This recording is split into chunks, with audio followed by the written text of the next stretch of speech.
Hi, part-time time travelers, Jake here, and have you ever wanted to make your dream prank come true? Well, I have just the thing for you. The Prank Patrol.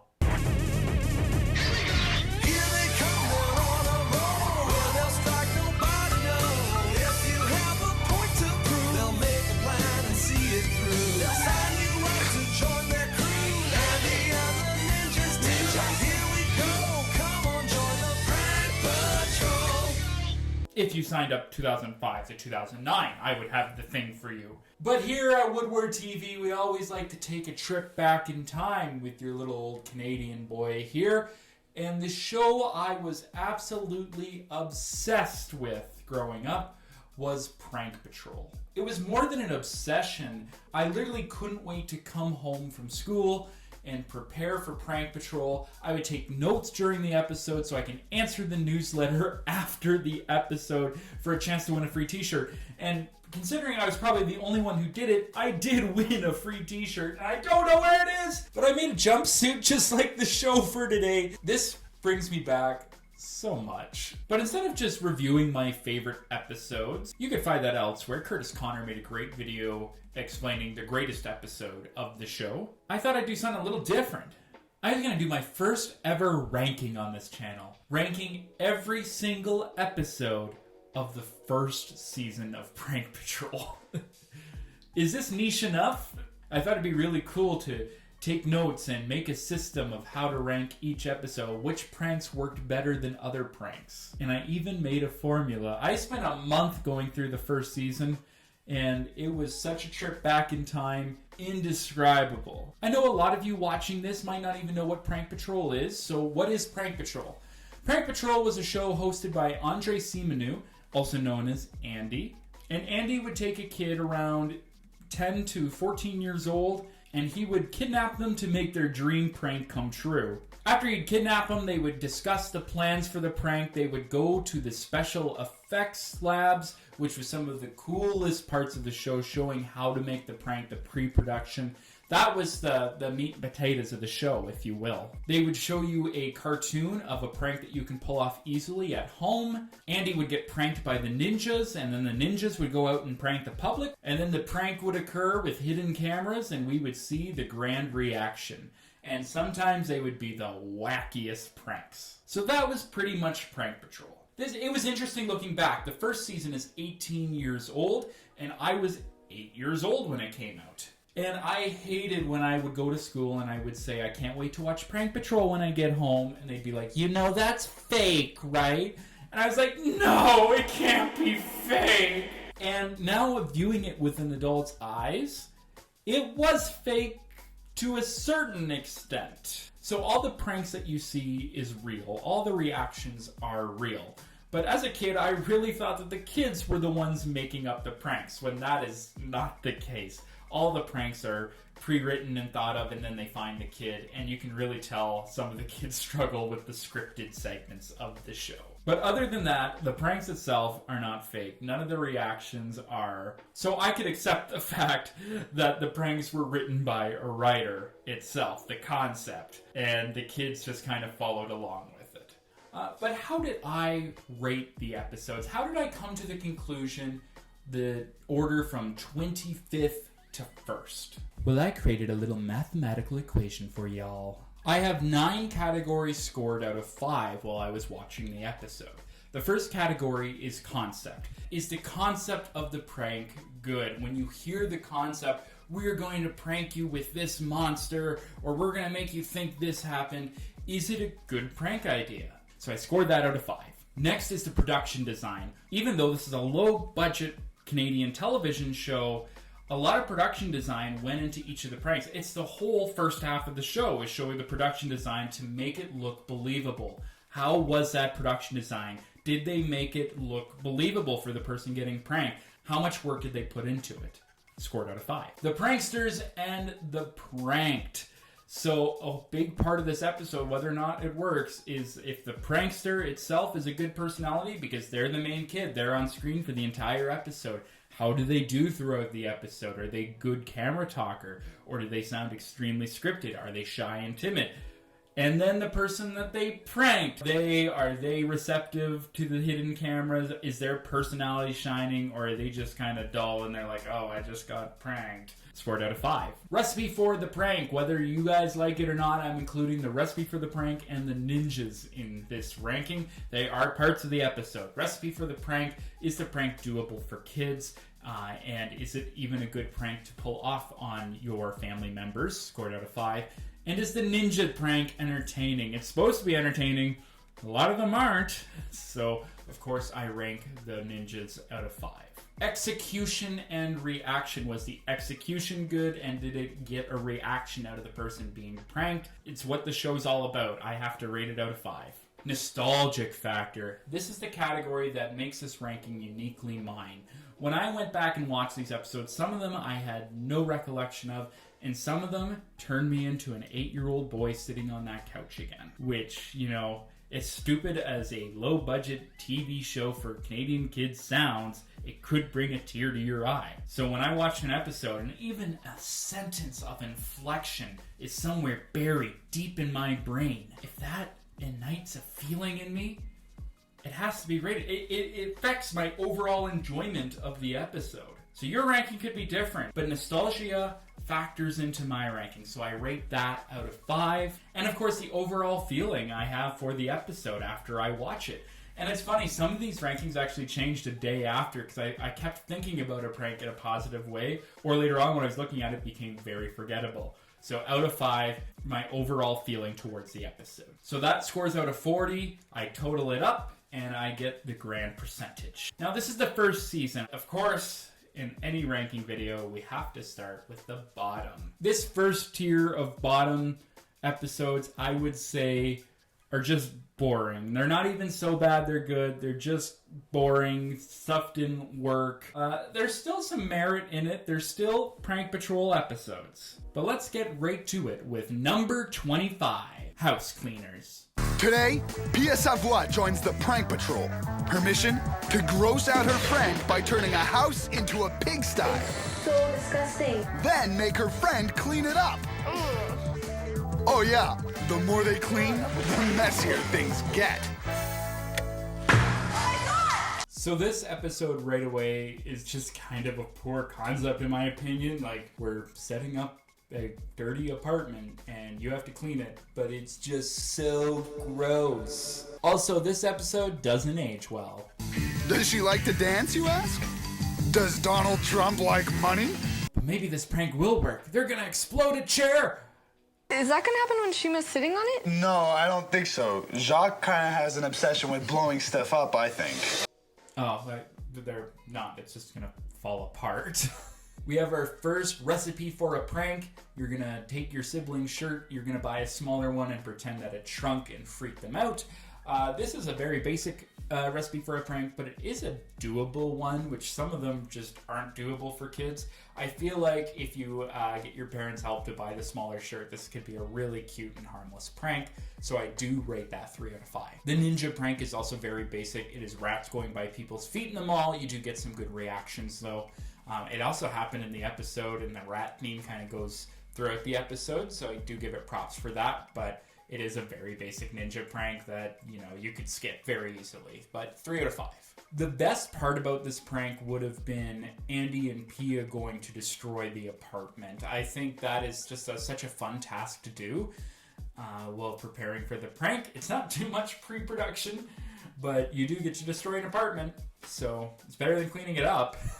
They do decide to end the prank with a grand finale of a giant rat coming through the plaster. Robotic rat wasn't quite big enough. We found something bigger. Not a huge rat. Yeah. That's the rat. Which this prank needed something. It needed to work towards something, and I'm glad that's what they're doing, and Pia gets to do that. And sometimes the prankster doesn't really get to do much in an episode, and at least Pia, besides reacting to everything with her friend, gets to be the giant rat. They're also going to go with a bit of a storyline in the episode that a chair, it's worth a lot of money, and her friend is going to destroy it. So the prankster's friend is Shima. Doesn't look like either of them are ready to clean, but they just came out of Hollister. So even though the apartment is absolutely disgusting, you don't get any big reaction from Shima. The heck?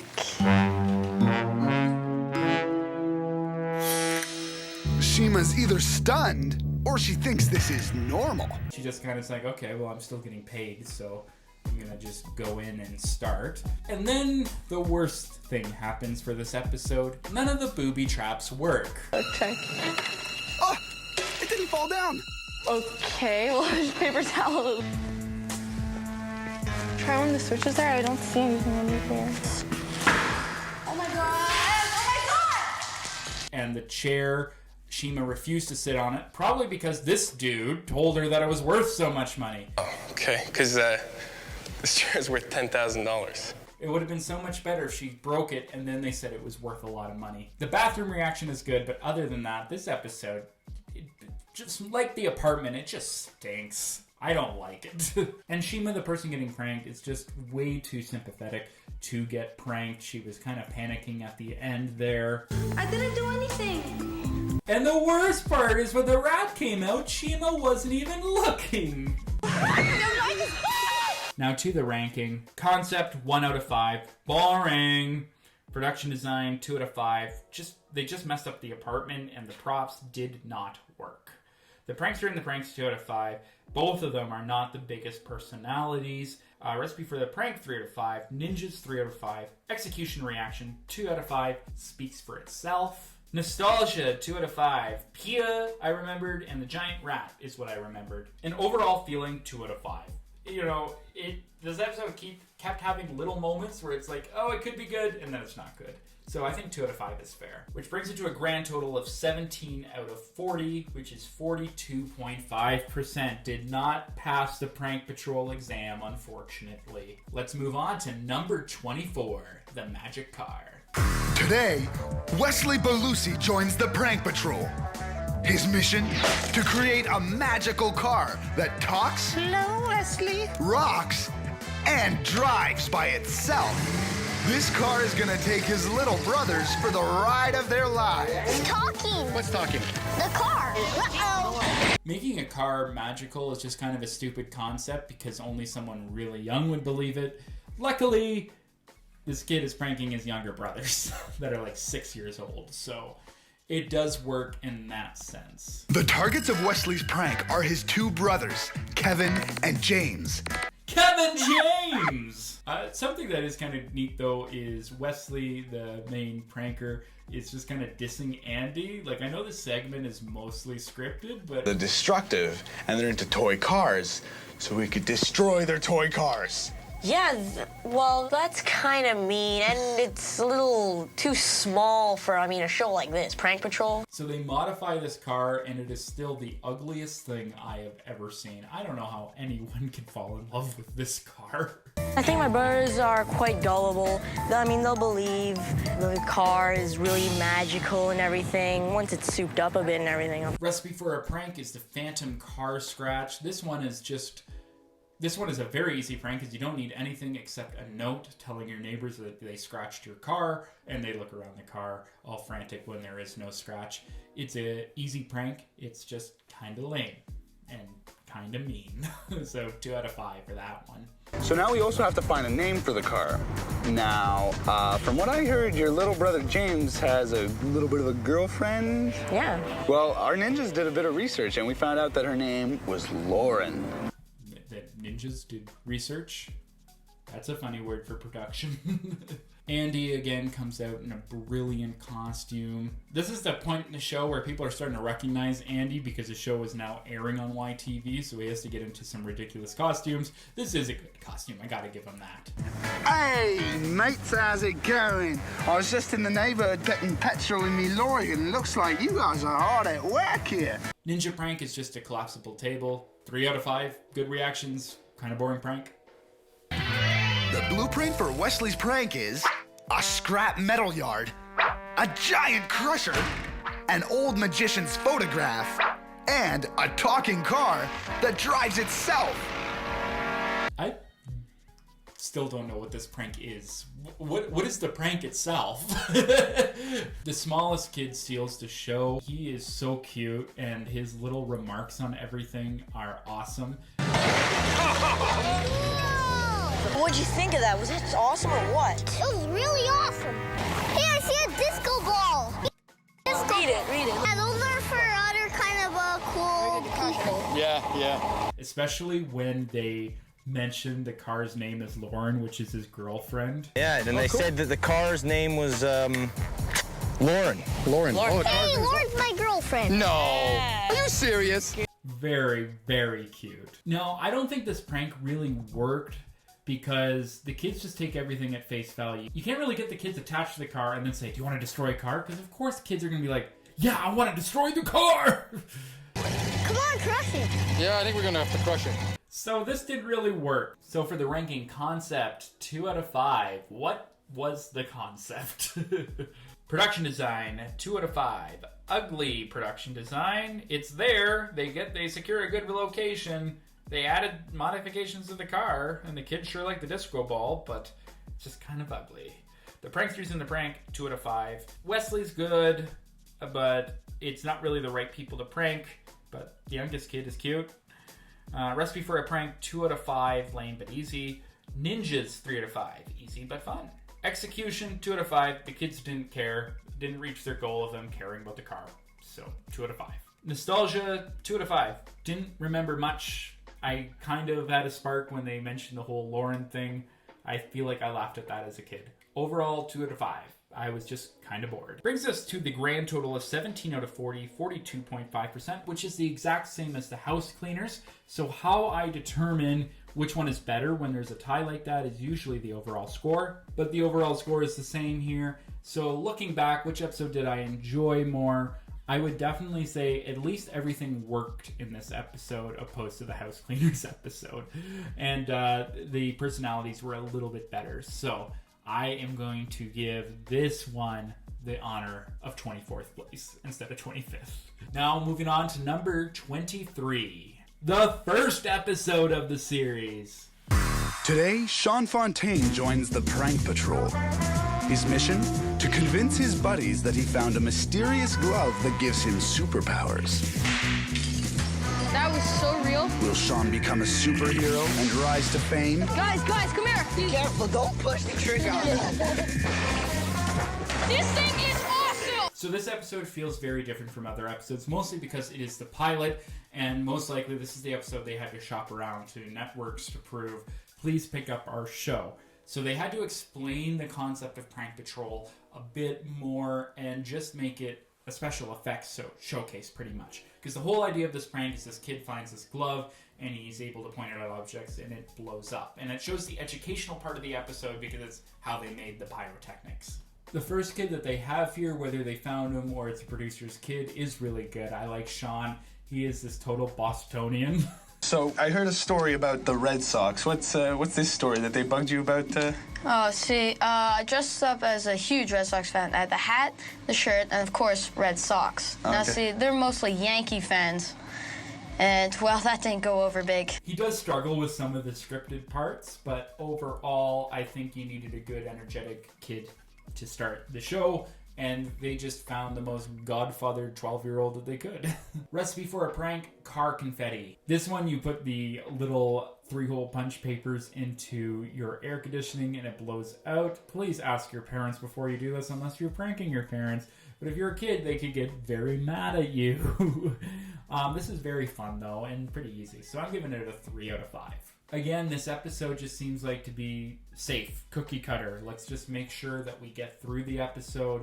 There's so much Andy voiceover, and they're just trying to showcase what this show could be. Ninja, they put the gum in the fountain. Oldest trick in the book. Boo! 2 out of 5. Because there's still some good reactions. The best part of this episode is Sean calling his friends to come to this sketchy lot. Hello, Jonah? Yeah? Yeah, hey, man, it's me, Sean. What's up? Sean? What's up, man? Not much. All right, you're not gonna believe this. On this radio, right? Yeah. Radio station, I won 5 movie passes. For 5 movie passes? Yeah. To what? to any movie we want. We got $20 each. All right. So you have to be like this 9th caller and guess the name of the song. Yeah. And it was a Simple Plan song, so I got it right away. Yeah, okay then, Sean, I'll meet you there. The thing about this episode is a lot of the friends are getting pranked. More than 2 of the friends that were supposed to come show up. So it's hard to, like, gauge the people being pranked and their personalities. There's just a lot of people seeing a lot of these special effects. The special effects are very good, though. Something. Look at it. What does it do? I have no clue what it does. Come on, I waited like 5. I waited a year to play Guys, check this out. Check this out.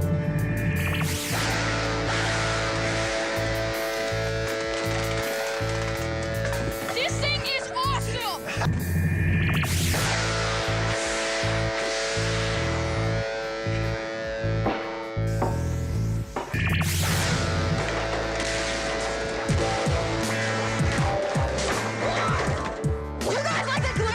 And Andy does this at the end. Hey, you guys, come here. Where did you guys find this? Toys R Us? Where did you find this? At the Army Reserve. You found this at the Army Reserve? Yeah. This is very dangerous. You guys shouldn't be fooling around. Really, this is a hard episode to rank because it doesn't feel like it's really part of the series. It's the precursor to the series. But I still ranked it anyway. Concept, 2 out of 5. Superheroes are huge now, but this episode was just an effects showcase for the pilot. Production design, 3 out of 5. They did do a lot of special effects, and they did work out really well. The pranksters in the prank, 2 out of 5. Didn't really get to know the prank kids. Sean started a little dry, but he did get better as production went on. Recipe for a prank, 3 out of 5. Ninjas, 2 out of 5. Execution, 3 out of 5. All the effects worked. I'm happy. Nostalgia, I always remembered this was the first episode, so 3 out of 5. Overall, the feeling left with this episode is 2 out of 5. There is much better Prank Patrol episodes. This is just a precursor of what is to come. It is a good episode to start the series, so you can learn the series. It's not the best episode, though. So overall, the grand total is 20 out of 40. It is exactly 50%, and I think that's exactly where it should stand. When I started this ranking, I started with that episode, and I thought it was so funny that it landed right at 50%. So that's the superhero episode. Now to number 22, Frankenstein. Today, DeCarla Clark joins the Prank Patrol. Her mission, creating a monster out of a man. The one and only Frankenstein. Daddy's gonna want his mommy after this. Immediately, that name, DeCarla Clark. I remember that name. Why do you want to prank your dad? Well, I want to prank my dad because one day I had to go to a dentist appointment, right? And there was this long waiting line. So we were sitting down, I was reading a magazine. All of a sudden, I hear these snores coming next to me. And I figure, okay, no one can hear them, they're pretty low. And then afterwards, they start to get louder and louder, and then he wakes himself up. And he asks me, was I loud? Fact, the pranks where the person getting pranked is one of the parents are some of the best episodes of the show. This one ranks low, but I think we're out of the ranking of boring. This episode is anything but boring. It drags a lot in the middle, and some of the prank drags. But the whole idea of it is very cool. When I watched this episode, I wrote this note down that it's amazing how much I see myself in Andy. When Andy did this series, he was just 23, and I'm 25, and he's just a big kid, and he's just trying to get his paycheck. Funny how much his personality imprinted on me, and now I'm just like him in my 20s. This episode is the first time you're going to see Eric. It's not the first time I've seen Eric, because this was episode 22, but Eric is awesome. Eric, have you lost your mind? That's an antique coffee table, man. You're ruining it. Yeah, I know. I wanted to put my feet up on it. The special effects on Andy is fantastic in this episode. They make him look just like the dummy, and he doesn't even look like himself. So the special effects really went through on this episode, and it was cool to watch the process of that. There's also a really good montage of DeCarla screaming, because I wanted to make this like a monster film, and you can't have a good monster film without girls screaming their head off. What you need to remember is if your dad's like right next to you, he has to really believe that you're terrified. Otherwise, the whole thing's not gonna work. Okay? So, give me a really good scream right now. A really good, terrifying, blood-curdling scream. Ah! Daddy! There's potential there. Recipe for a prank, monster mask. I've actually done this prank, and I did it at a Halloween party where I snuck outside with a kitchen knife and I knocked on the window and scared a lot of people. So this prank, it's funny that I've ended up completing this prank because I don't think I did that for many Recipe for a Pranks. It's so easy, it's so fun, especially if you have a scary mask. So 4 out of 5. Is that my first 4 today? I think it is. Ninja prank, they're a scary bush. Seen it before. 2 out of 5. So this whole prank takes place in a university clinic. All right, DeCarla, this is where it's all gonna go down. Okay. That's not it. That's very easy to acquire. I don't know. It just it adds a little less believability to me if you ask me. I vividly remember her dad's outfit. That's another thing just stuck in my mind. Like, look at this man's drip. This is style, man. Style. You can obviously see they're trying to pad out this episode because they make the dad and the daughter do these random workouts, which is very funny, but also it's just extending the prank. The needle was very mean to the dad, and then at the end, you do get a big reaction when the Frankenstein comes alive and chases it out.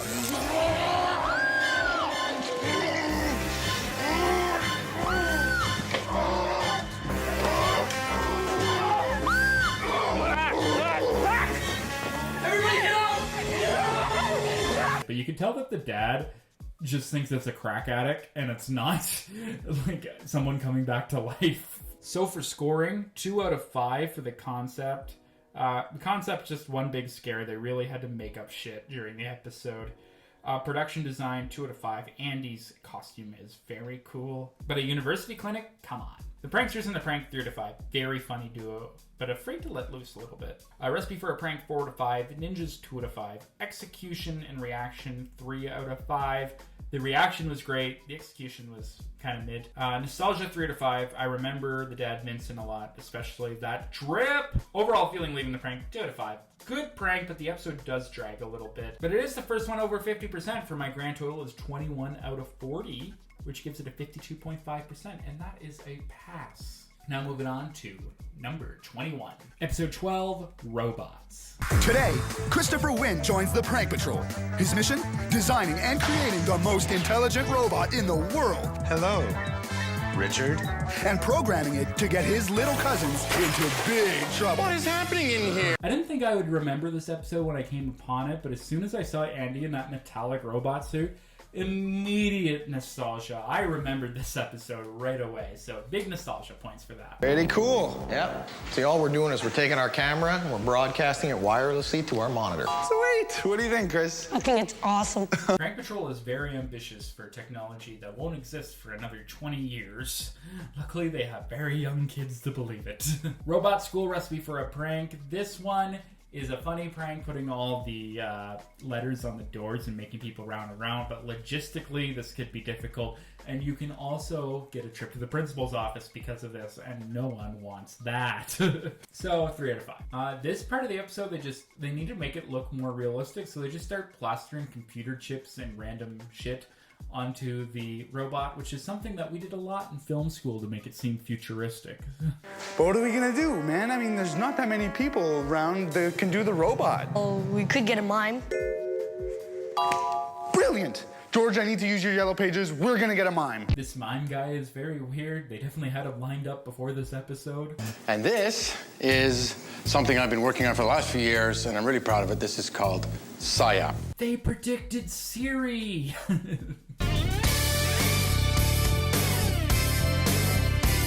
Kids were really shy that are getting pranked, but they get really giggly at the robot. Say, psyops, touch your butt. Go. Affirmative. Touching butt. They're buying it. They have no doubt in their mind that this robot is real. So that is a huge plus. Only gets worse. Picking up glass. Affirmative. Picking up glass. Uh-oh. I hope that robot isn't heading for the... Oh, boy. Richard is distraught. Hello, Richard. Hello, Margaret. the wave. It's little stupid meme shit like that just makes this show brilliant. I mean, it's a good prank, but Chris is getting in just as much trouble as his cousins. The only difference is he's in on it. Chris doesn't really do much, I would say. Okay, for the scoring. Concept 4 out of 5. A robot taking over is an amazing prank idea, especially with the robot breaking shit and blaming it on the kids. Production design 3 out of 5. The robot is awesome. Everything else is kind of meh. The pranksters and the pranked 2 out of 5. They're very shy kids, but they are receptive to the prank. Recipe for a prank 3 out of 5. Ninjas 2 out of 5. Execution 3 out of 5. Good reactions. Nostalgia 4 out of 5. The robot really stuck with me when I started this episode. I remembered that. Overall, this episode is 2 out of 5. The shy kids make it kind of a slower and meh episode. Grand total 23 out of 40, which gives it a 57.5%. But now, ladies and gentlemen, we've made it to the top 20. Woohoo! This is the era of episodes I like to call cringe, or so bad they're good, with number 20 starting with Punk Makeover. Today, Lawrence Blasey joins the prank patrol. Her mission? Make her overprotective dad realize his worst nightmare when she brings her outrageous new boyfriend home to meet the parents. He'll have the wrong look, the wrong car, and be on the wrong side of the law. This is one boyfriend Dad'll never forget. A daughter going out with a random punk boyfriend that is very goth is a very funny prank, especially to an overprotective dad. So the episode gets started. We're gonna meet the guy who's gonna play this young little preteen's boyfriend, and that man is 30. Oh, not too bad. What's your name? My name's Andrew Rochump, but my friends all call me Roach. His name is Roach. This prank is gonna be good, but it's also gonna be very cringe, which probably is why I landed it here at the 20th position. It's kind of funny that they're getting goth clothing and it's supposed to be disappetizing to the family, and Lawrence is just like, I love it. I like the diamonds. Yeah, the red in the front. That's hot. So this is episode 2 of the show, so it's right after the pilot, and they are finding their groove a bit more of how they want to format the episodes, and Andy is a lot more comfortable. Lawrence is very good. She is very good in front of the camera and talking through the scripted segments. But do you think you could build a nightmare car as well? I think I have the perfect car for you. We're gonna throw a scare into LaRasa's overprotective dad by having her date show up in this insane set of wheels. Oh my god! A hearse? This episode is going all out. I love it. Recipe for a prank is glitter makeover, which is a very easy prank, but it's also very messy and can piss a lot of people off.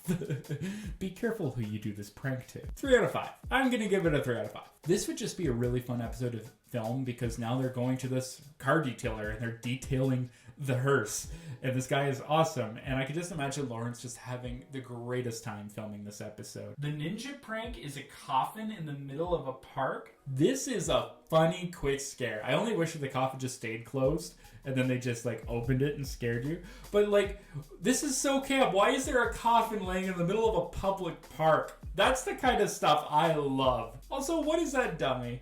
4 out of 5 for the ninja prank. This one made me laugh. Let's move on to the piercings. Okay, I want an eyebrow piercing and chin piercing.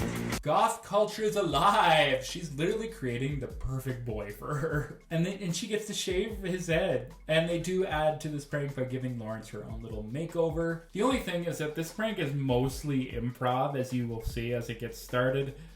There's not much of a story to it. It's just they gotta go off. It's like, this is my punk boyfriend and he's weird. But the prank gets started. It's just at the girl's house and outside the house. But right away, the hidden camera catches him yelling at her about the dishes. Yeah. So you left us the dishes to do and we can't do it, yeah? Sorry. The actor who they got to play Roach is bold. He has no fear. Oh, How old are you? I'm 16. And she's gonna be 13. The funny thing they didn't anticipate is the dad actually loves the car. This is All classic. What year? 67. 67? But then we get to the best part of the episode, or the part that most people will turn off, including almost myself, is when he sings a song to the dad and to Lawrence. There we go. Lawrence, I love you, Lawrence. I need you when I see you. You make my heart stop enough to get a brand new mohawk. So far, so bad, Roach. Remember all the fun times we had. Please, sir, let me call you Dad. What do you think? When they reveal it is a prank, it's a very sweet reaction. If you get to that part of the episode, because most people would have turned it off by now. Hey! Mr. Blasey? Yeah? I have to inform you, you've just been taken in by the prank patrol. Prank patrol? Sucker! Your daughter has just taken you in. Oh, thank you very much. I love you, Daddy. I love you too. Sucker. Oh my God. It's cringe. I have to rank it low. I'm sorry. So concept 3 out of 5. Night More Boyfriend is a good prank. Wasn't much else to it. This is an early episode of Prank Patrol, mind you. Production design 2 out of 5. The goth makeover and the hearse is cool, but the location is just the street of the prankster's house. Prankster and the Pranked 4 out of 5. Lawrence is great. Her dad is amazing. Recipe for a Prank 3 out of 5. Ninjas 4 out of 5. Execution and reaction 3 out of 5. Could have been a bit more structured, but it gave me cringe reactions. Nostalgia 2 out of 5. I actually didn't remember much of it when I rewatched it. Overall, 3 out of 5. It is cringe, but it is so good. Grand total 24 out of 40, which gives it a 60%. On to number 19, The Teleporter. Today, Deborah Boimio joins the Prank Patrol. Her mission, to create her own private horror movie and put her best friend in it. Too bad she forgot to tell her it's only make-believe. This episode looks fun. The concept has been done in media before and it never fails. Particularly, I love the Treehouse of Horror Simpsons episode that is very similar to this. All the kids come up with this idea of teleportation and what the consequences would be. This is a great prank to think of. This scripted segment, they're kind of going through scripts. But there is a really funny line from Andy in here. George, you got anything? I just got this bad script where they hunt monsters with paintballs. Yeah, all I got is something about an archaeologist and a chest full of ghosts. You got anything, Deb? Recipe for a Prank time travel, where you set the clocks ahead and panic someone who is going to be late for school or work. This is a good prank. It is very doable. And of course, Roger Heffley has pulled this one off. Calling you for now. You're about to be late for your first day of middle school. What? 3 out of 5. The pranker Deb is excited, but she has a little low energy. It's kind of like she's screaming in lowercase. I felt like a scientist because, like, this is my invention. I think it's because her and her friends are French and they are speaking English for this show. So they're going to turn this stuntman into a cat man, and he's actually going to do all the stunts, which is very fun for the stuntman that he actually gets to act in this episode and be the professor. So this episode was episode 23, and if you remember, House Cleaners number 22. So it's a very big production leap from the House Cleaners episode to this episode. Ninja Prank is Head in the Box, which I have seen a few times in this season. It's a good prank, but also, as Abby Lee Miller says, lazy. Boring. Yawning. Sloppy. Boring. This net gun segment is very fun.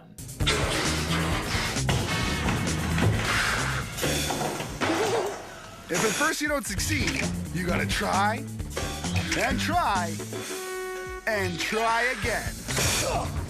This also is one of those episodes where there's another friend that tags along, which I can just imagine is production's nightmare, having to sign extra forms and ask that friend's parent to, like, sign off things. Like, when you bring an extra person, it's like, oh, you're accidentally in a TV production.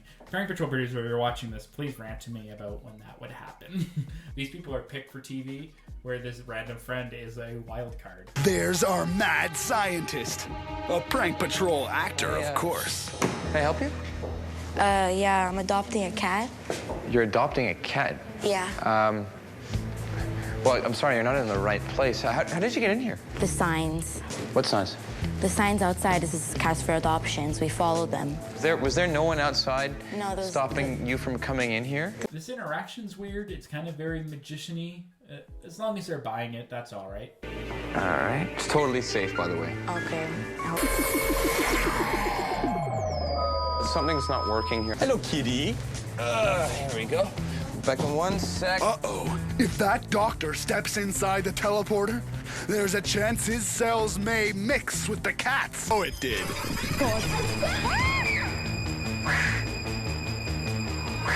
When she catches the cat. Chew on this, Catman. Nice shot! That is a great shot. She actually pulled off the net gun, which is awesome. Then they get to the reaction of the prank, and they're just more impressed that they're on TV than the fact that they got pranked. You just been taken in by the prank patrol! We got you! Yeah! I really don't think that they understood the fact that the cat in one and the man in the other made a cat man. I think they just thought it was random that this man with a cat mask came out. It does drag the episode down quite a bit. But to the scoring concept, 4 to 5. This is an awesome concept. Everybody thinks about teleporters all the time. Production design, 4 to 5. Great sets, great props. Catman. Pranksters in the prank, 2 out of 5. Deb is low energy, and her friends suck. Okay, they don't suck, but they suck. Recipe for a prank, 3 out of 5. Ninjas, 2 out of 5. Execution and reaction, 3 out of 5. Great execution, mid-reaction. Nostalgia, 3 out of 5. Got a lot of weird flashbacks with this episode. Overall, 3 out of 5. Fun, but room to improve. Grand total, 24 out of 40, which gives it a 60%. And I do rank it a little bit above the boyfriend episode just because this is a bit later into the series and the production design is just awesome compared to the punk boyfriend episode. Now on to number 18, the other punk boyfriend episode. Today, Olivia Benarosh joins the prank patrol. Her mission, setting her sister up on a date she'll never forget. I'll show you how this works. And keep your legs apart, shoulder length. That's one. He may act weird, but at least his heart is in the right place. I want you to have this ring and maybe marry me. This episode's basically punk boyfriend on steroids. Why can't I say steroids? On the roids! I think the concept's very good, though. It's a step up from the punk boyfriend where it's like, let's set up the pranked person with the bad boyfriend instead of the prankster. The guy that they get to be the punk boyfriend is just a certified freak. Jim Carrey vibes as the Riddler. Oh, cool, man. Anyway, what are you guys doing here? We need you to help us create this kind of weird, wacky character who's gonna go on a date with Olivia's sister, Natalie. So you came to me because you figure I'm crazy. Well, no, that's not, I meant that because you're an actor. Okay, so you think I'm the type of guy that, I don't know, just starts screaming all of a sudden. Well, no, that's not what I meant. I know. You think I'm the type of guy who just suddenly just morphs into a chicken. Or who pretends he's got a black belt and kick your butt food. Kyle, calm down. Fake lottery draw recipe for a prank. All you need is a VCR and a lottery ticket. VCR? Who does Andy think we are? Also, kids can't buy lottery tickets. This prank is also very mean. Making someone think that they won the lottery when they didn't is just kind of evil. So I don't really like it, but it is a good prank. The 3 out of 5. One big, giant turnoff. So nasty. This guy isn't a punk. He's just a drug dealer. So this episode, they do something different where they put a mini prank within the prank where they want to see if the punk boyfriend is weird. So they bring this 30-year-old man to the school and they have him like walk around and all the girls are laughing at him and he looks like he's about to pull out a gun and be a school shooter. You guys think I could maybe shoot one up? Work gets pretty boring over there. Thanks. Just sorry, let's try that again. Thanks.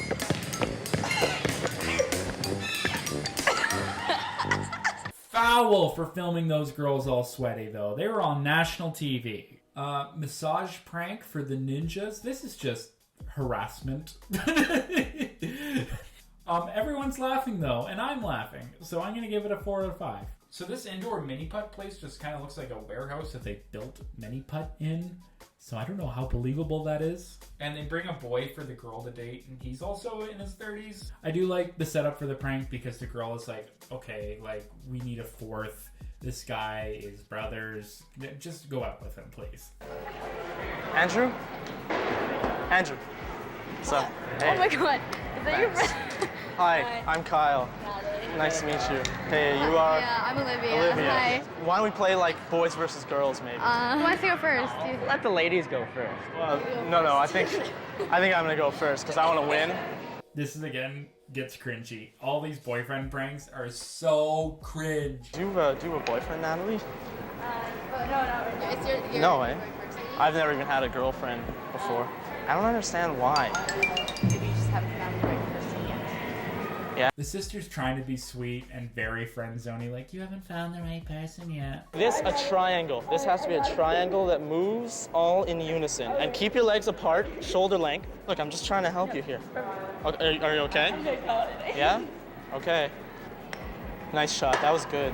Maybe you should try not coming on so hard. What? Oh my god, this guy is so gross. Fun. And then he says this. I bought this before I came here because I knew you'd become. I want you like to have this ring and maybe marry me. I think it's a little soon to get married, Kyle. She's laughing at him. If you don't keep getting out of here. Hey, whoa. I'm serious. Back up. Hey, I'm gonna call security, buddy. Don't! No, what are you doing? Ah! Ow! Her reaction to it being a prank is so lame. And I have one more thing to tell you. Can you look in my eyes? Yeah. You've been pranked! You've been pranked! You've just been taken in by the prank patrol. Actually, it's your sister. Your sister organized the whole thing. They deserve someone else who would give big reactions for this prank. The prankster itself, though, Natalie, she was awesome. Great TV talker. Concept 4 out of 5. Double date gone wrong is such an amazing idea. Production design 3 out of 5. Feels like a warehouse when they're in the mini golf, but everything else is good. The goth makeup is very good. Pranksters in the prank 3 out of 5. Natalie is great. Sister is lame. Recipe for a prank 3 out of 5. Ninjas 4 out of 5. Execution reaction 3 out of 5. Great actors. Loses 2 points for the sister's reaction. Nostalgia 2 out of 5. I remember very little about this episode. Overall 3 out of 5. A good cringe. Which brings it to a grand total of 25 out of 40, which is 62.5%. Now on to number 17, The Karate Kid. Today, Franco Alivato joins the Prank Patrol. All right. His mission? Become a martial arts master, capable of breaking boards, smashing bricks, and taking on his entire class of martial artists. Pranking his entire class, now that is ambitious. Meet Franco Fists of Fury Alivato.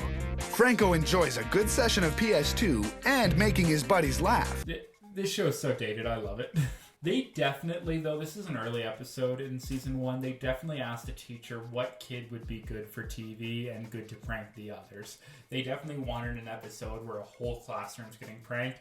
They definitely contacted the studio beforehand and got them to pick a kid. And guess what? The kid is very good. So, Franco, what kind of mega prank would you like to pull on your classmates? Well, I would kind of like to make them believe that I'm like super strong, that I'm like a taekwondo master. Mark Reichel is a special effects guru from Cinefects who can help make Franco's prank a reality. But he's not an experienced martial artist. Repeat, not an experienced martial artist. Mark, are you sure you know what you're doing? Focus, Paul! Cruel! All that work to make those cinder blocks just to break them immediately. Tug of Doors, recipe for a prank. Pranking the neighbors for apartment kids. This seems illegal. What if both don't come to the door? Don't they have to come to the door at the exact same time? That just doesn't work, does it? Also, where are kids getting a rope? It's a very funny idea, though. So 3 out of 5. I don't think it's gonna work. This episode is where I first learned about sugar glass. For years, I knew about sugar glass every time it was brought up. As an adult, I was like, I already knew that. That's not real glass. That's sugar glass. Or every time it breaks in a movie, it's like, that's sugar glass. And it was because of this episode right here. All right, Johnny Depp, here we go. That aged very bad. Well, it's a good thing Franco can act, because now he's got to learn to sell a fake fight. Why does Andy use the camera here? They already have lots of crew filming this. Ninja, gross lemonade. They don't show what they put in that lemonade, so I can't really judge why their reactions are so bad. It's Bad lemonade. Very underwhelming. 2 out of 5. I love how this whole prank is just performance-enhancing drinks, and you're selling it to kids. I'm playing a salesman who's introducing Kung Pao to the class, the drink that's going to give Franco his sudden super strength. Let's just hope that Franco doesn't get too nervous to pull it off. That is a huge class. This prank better work. I'm going to start by having someone taste our competitor's drink, Energo. Now, who would like to volunteer to taste the Energo? Anybody? You? Why don't you come on up? And what's your name, son? Joseph. Kid. And tell me what you think. What do you think of that taste? It tastes bitter. Someone should tell our competitors that just because it's an energy drink doesn't mean it has to taste bad. The poor random kid they picked to punch the board that wouldn't break. That's just mean. It's funny, though. All the kids' reaction to him punching the board was pretty awesome. Oh, I feel like I have more energy. You do? All right, well, so we're going to just do the same test. Whoa. Over here. And we're going to have you try some Kung Pao. Here, just stand like this. Face your friends here. Hey, Franco. All right.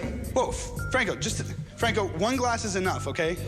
Just, that's really important. You can only have 1 glass of Kung Pao a day. Kung Pao a day. I guess Franco wasn't listening. Kung Pao a day before... Whoa, Franco, look, you've had enough, all right? Okay. Franco, you've had enough! I don't think the reaction they expected were the kids just laughing at Franco breaking everything, but it does make very funny TV. Much like that, all right? Whoa! Hey, whoa, let go.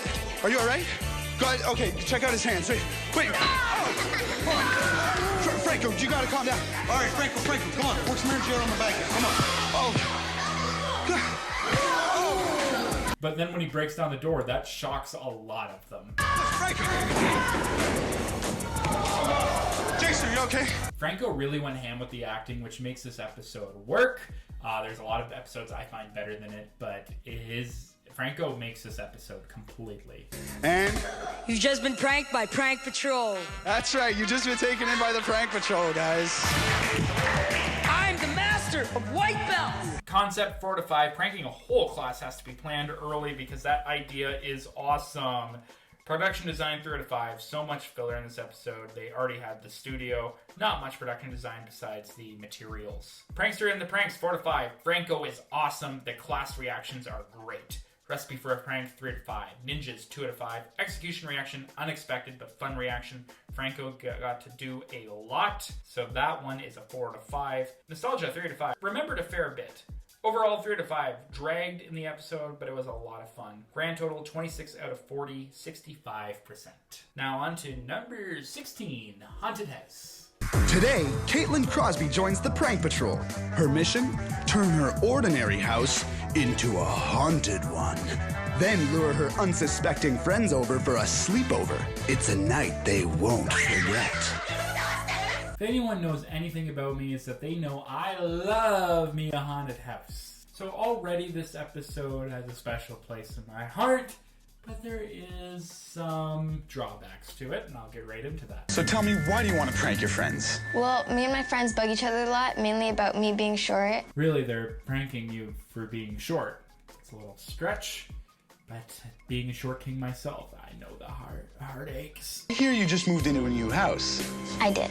And is it haunted? No. Well, maybe it should be. I love how this is a totally natural improv conversation where they're having... Patrol, we're here. Hi, guys. Oh, hi. Good one, Adrian. Adrian is a baller. Scary clown recipe for a prank. And your friend's fast asleep, sneak off to the bathroom. Borrow some of your mom's makeup. Make sure you ask first. And make your face up to look like an insane clown. Very devious borrowing mom's makeup. Please get her permission.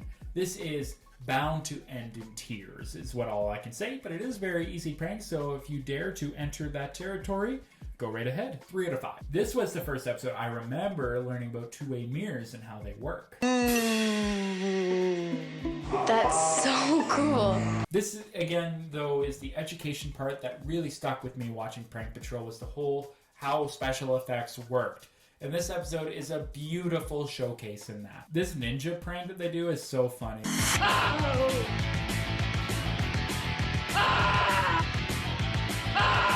Like, who's telling them to go over there? Do they know there's a camera right in front of it? Why is this lone book there? What's so enticing about it? It's funny, though. 4 out of 5. The phone she uses to call the people being pranked, I am only mentioning this episode because I had that exact phone. So I guess nostalgia point? This episode's really good at portraying the nervousness of the pranker. Sometimes things won't work out, and it's very good to have nerves about that. So that's really cool that they're showing that anxiety. Is there anything you're worried about for pulling off the prank? Just, I don't know. It's very weird, everything that's happening, so it's kind of hard to think of what's going to be going through their heads. Turning around to see the ghost there, that's going to be like the really big scare. But I'm also kind of nervous about it. So I want it to work. Like, I don't want to have gone through all this work for it to be like, just, ooh, I'm so scared. Ooh.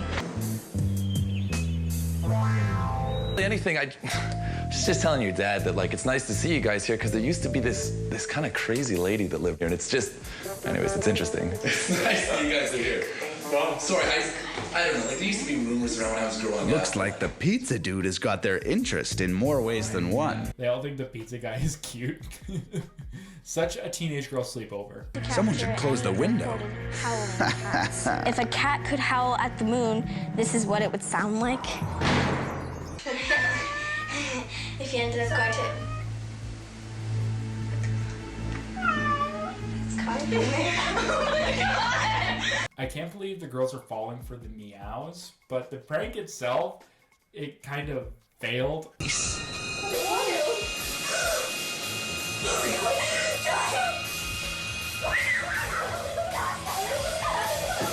They are scared, but they don't even get to appreciate the amount of work they put into the prank with the crazy cat lady and what it looks like in the mirror. They just heard Caitlin scream and they ran.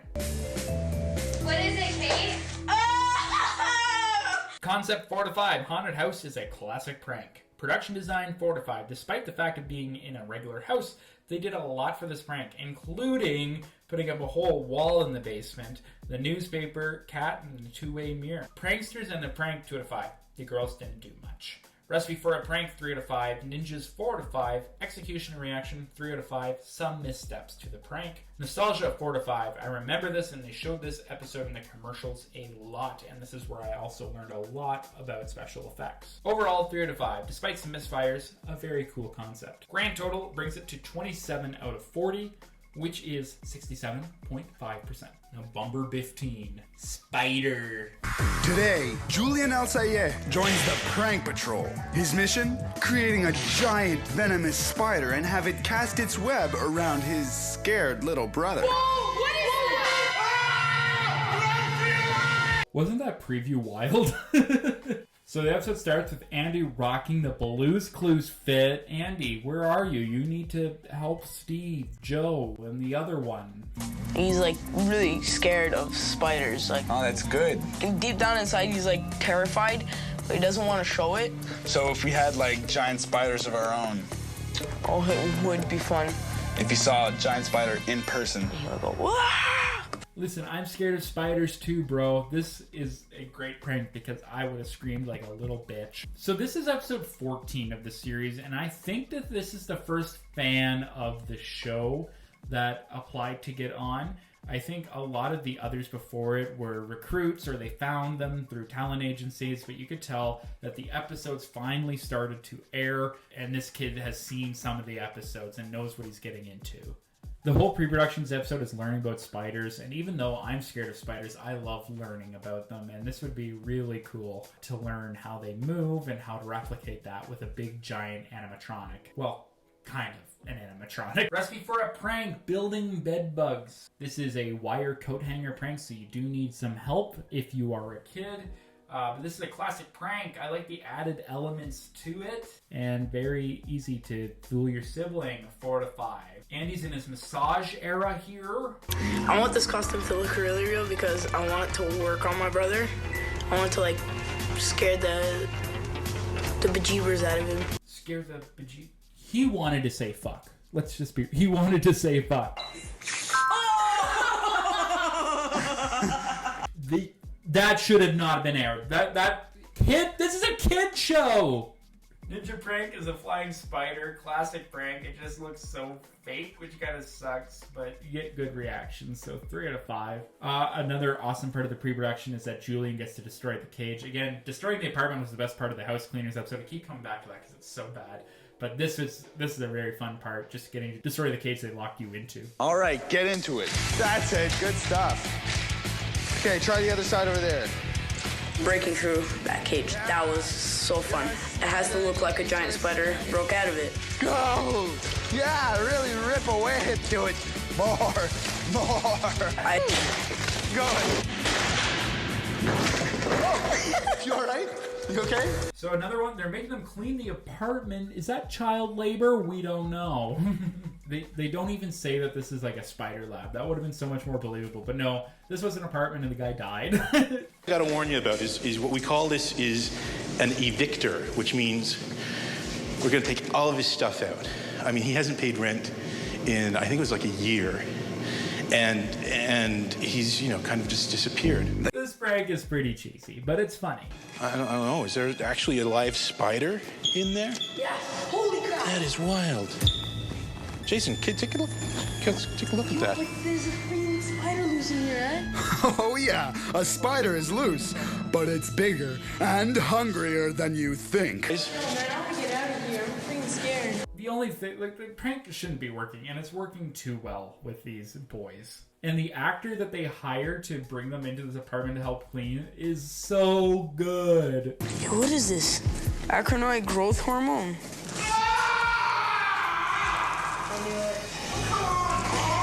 Seriously! No! Jerry can do it! These boys are so dumb, but they're scared, and that's what we want for TV. Come on, everybody in here.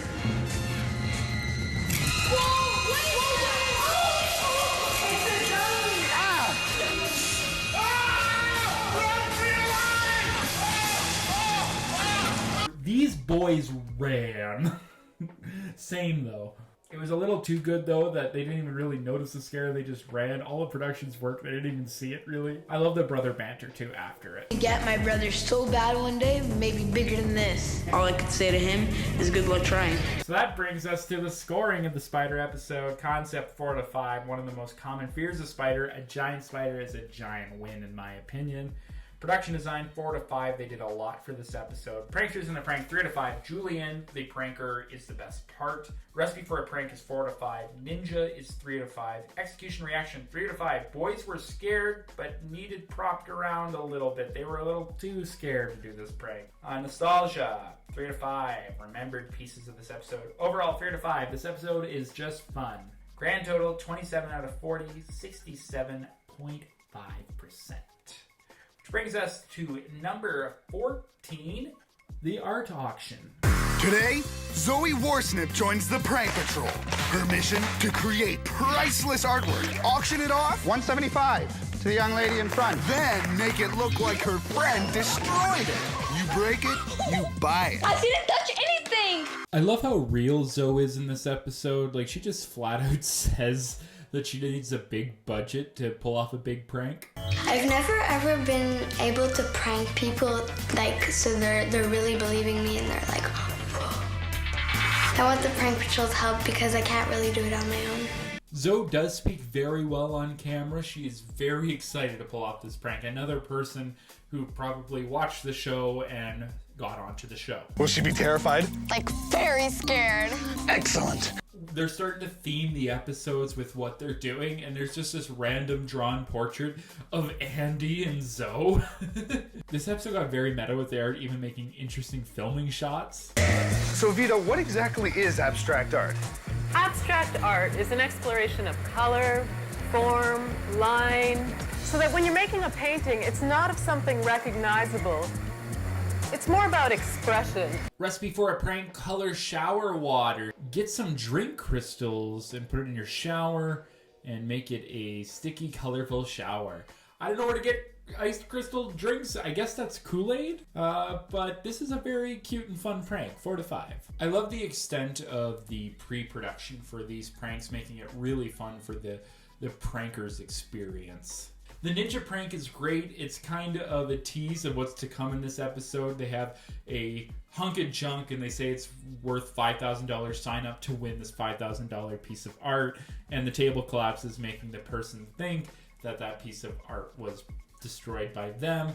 Very good reactions, very funny, because it adds that extra implication of I just destroyed a $5,000 piece of art. So 4 out of 5 for the table prank. This is all very interesting stuff for Zoe to learn. She's pretty bad at the phone conversations, but she is ready to go. What makes this prank pretty awesome is the whole fact that it's a huge production. There is a ton of extras. Andy looks great, and he's doing voices.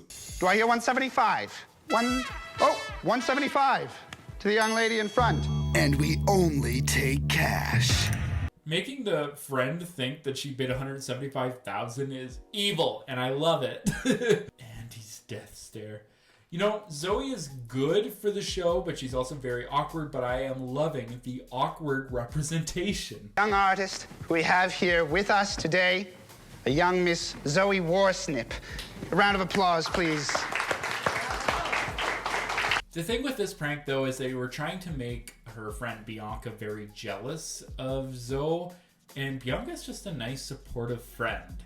So the whole concept doesn't really work here. Uh-oh. What is that? What is that? So again, we have an instance where a prop did not break, but they did make a great recovery for it. Did it tell me okay? Success! The only thing here is we have our first ever instance of someone freaking out so bad and having so much anxiety that they destroyed all this art that they're actually crying. It was right there. We hid it inside Bianca's jacket. I swear we didn't touch anything. Where is the Cortland collage? It was right there. What? Oh my I God. swear I didn't touch anything. I swear God, I didn't touch anything. What is it doing in your pocket? I didn't touch anything. It's fine, it's fine. It's ruined. And Andy's still yelling, "Call the cops!" I'm going to call the cops. Uh-oh. We should probably end this prank before the waterworks start. It is uncomfortable to watch. I could see a lot of people liking this. It does drag down the episode a little bit. It is a reaction, that's for sure.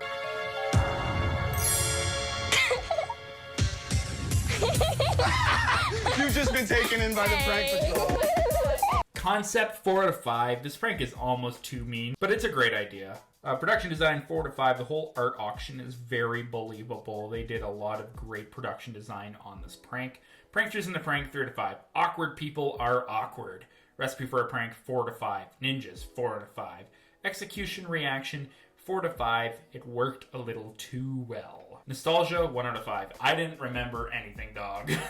Overall 3 out of 5. It worked well, but the ending did make me sad. And I don't want to be sad watching Prank Patrol. Grand total 27 out of 40, 67.5%. I say we're kind of out of the tier of cringy Prank Patrol, so bad it's good. And the next few are just good Prank Patrol. I would just say that kind of 13 to 10 is just good Prank Patrol. So with that, number 13, Grandpa Andy. Today, Jeff Lundell Smith joins the Prank Patrol. His mission, creating a superhero unlike the world has ever seen. He may be 100, but he's still stronger than Jeff's friend. The first thing to point out about this episode is Jeff's hair. Holy shit. It's basically the same as mine. I just have to put this up. I am Jeff. That was my secret. I'm Jeff. Look at this kid's hair. Holy crap. It looks like he just came out of a pool. This guy is Elvis. Well, it's Rick and Morty time.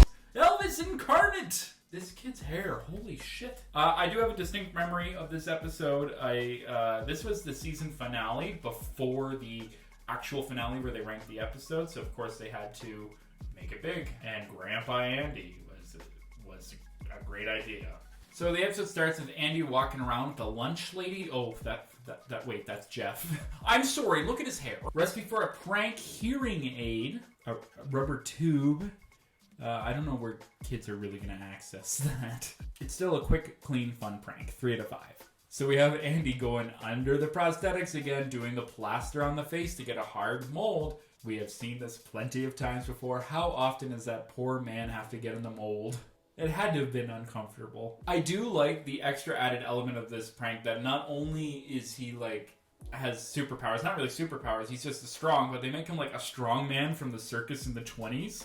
And to make this more believable, they get Jeff in drag to play Andy's wife. When we got to the photo studio and I got handed a dress and told I was going to be a girl and they wanted to put makeup on me, I was shocked. I was like, whoa, who's getting pranked here, me or Trevor? I never ever thought I'd see myself like that. Although I did kind of look like my sister a bit. Jeff, you did not need a wig. I could tell you that. You already look like you're a receptionist at a middle school chaperoning the school dance. Jeff's embarrassed. It's nothing compared to how Trevor is gonna feel if we can get him to say Jeff looks cute in the pictures. Some Photoshop magic and presto. I'd say these photos look real enough to fool anyone. This is so funny. Genuine LOL. Why does it look real? Ninja prank, the most classic prank in the world. Money on a string. If it ain't broke, don't fix it. Fun reactions, but it is basic. Lame as hell. 2 out of 5. They did Trev dirty in this picture. Grandpa. Hello. I brought a friend, Trevor. Hello, Devin. Andy looks so good. I love this. He's really laying it on thick, too. Do you boys lift weights? No. No, too young. You don't lift weights. It's the best way to build strength. Oh, this episode would have just been so much fun to do for everyone involved, even the people watching at the retirement home. That's me. I lift your car. Yeah. Pretty amazing. Easy setup, too. Love it. Today you get to see a pretty picture of a pretty lady. That's my wife. Ethel is her name. Isn't she the most beautiful woman? Trevor agreeing that his friend Jeff in drag is a beautiful woman. You didn't have to add that. That is really great. And lift it. Oh, watch out. Little chicken wing's gonna try and lift the TV. Little chicken wing can't lift the TV. That's mean. The thing that just dragged this prank down is Trevor. He's a little dry for this prank. Doesn't really have the much personality for responding to the absolutely batshit situation that is happening. Also, Trevor just not calling the nurse.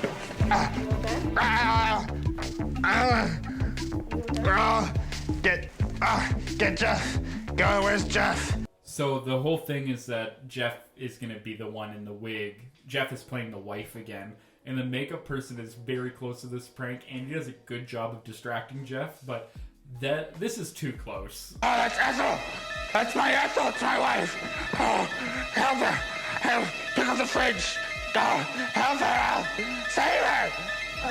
Hurry. Oh, get out of the way. This isn't a job for a boy. This is a job for a hero, for a man. This is a job for baby Steel.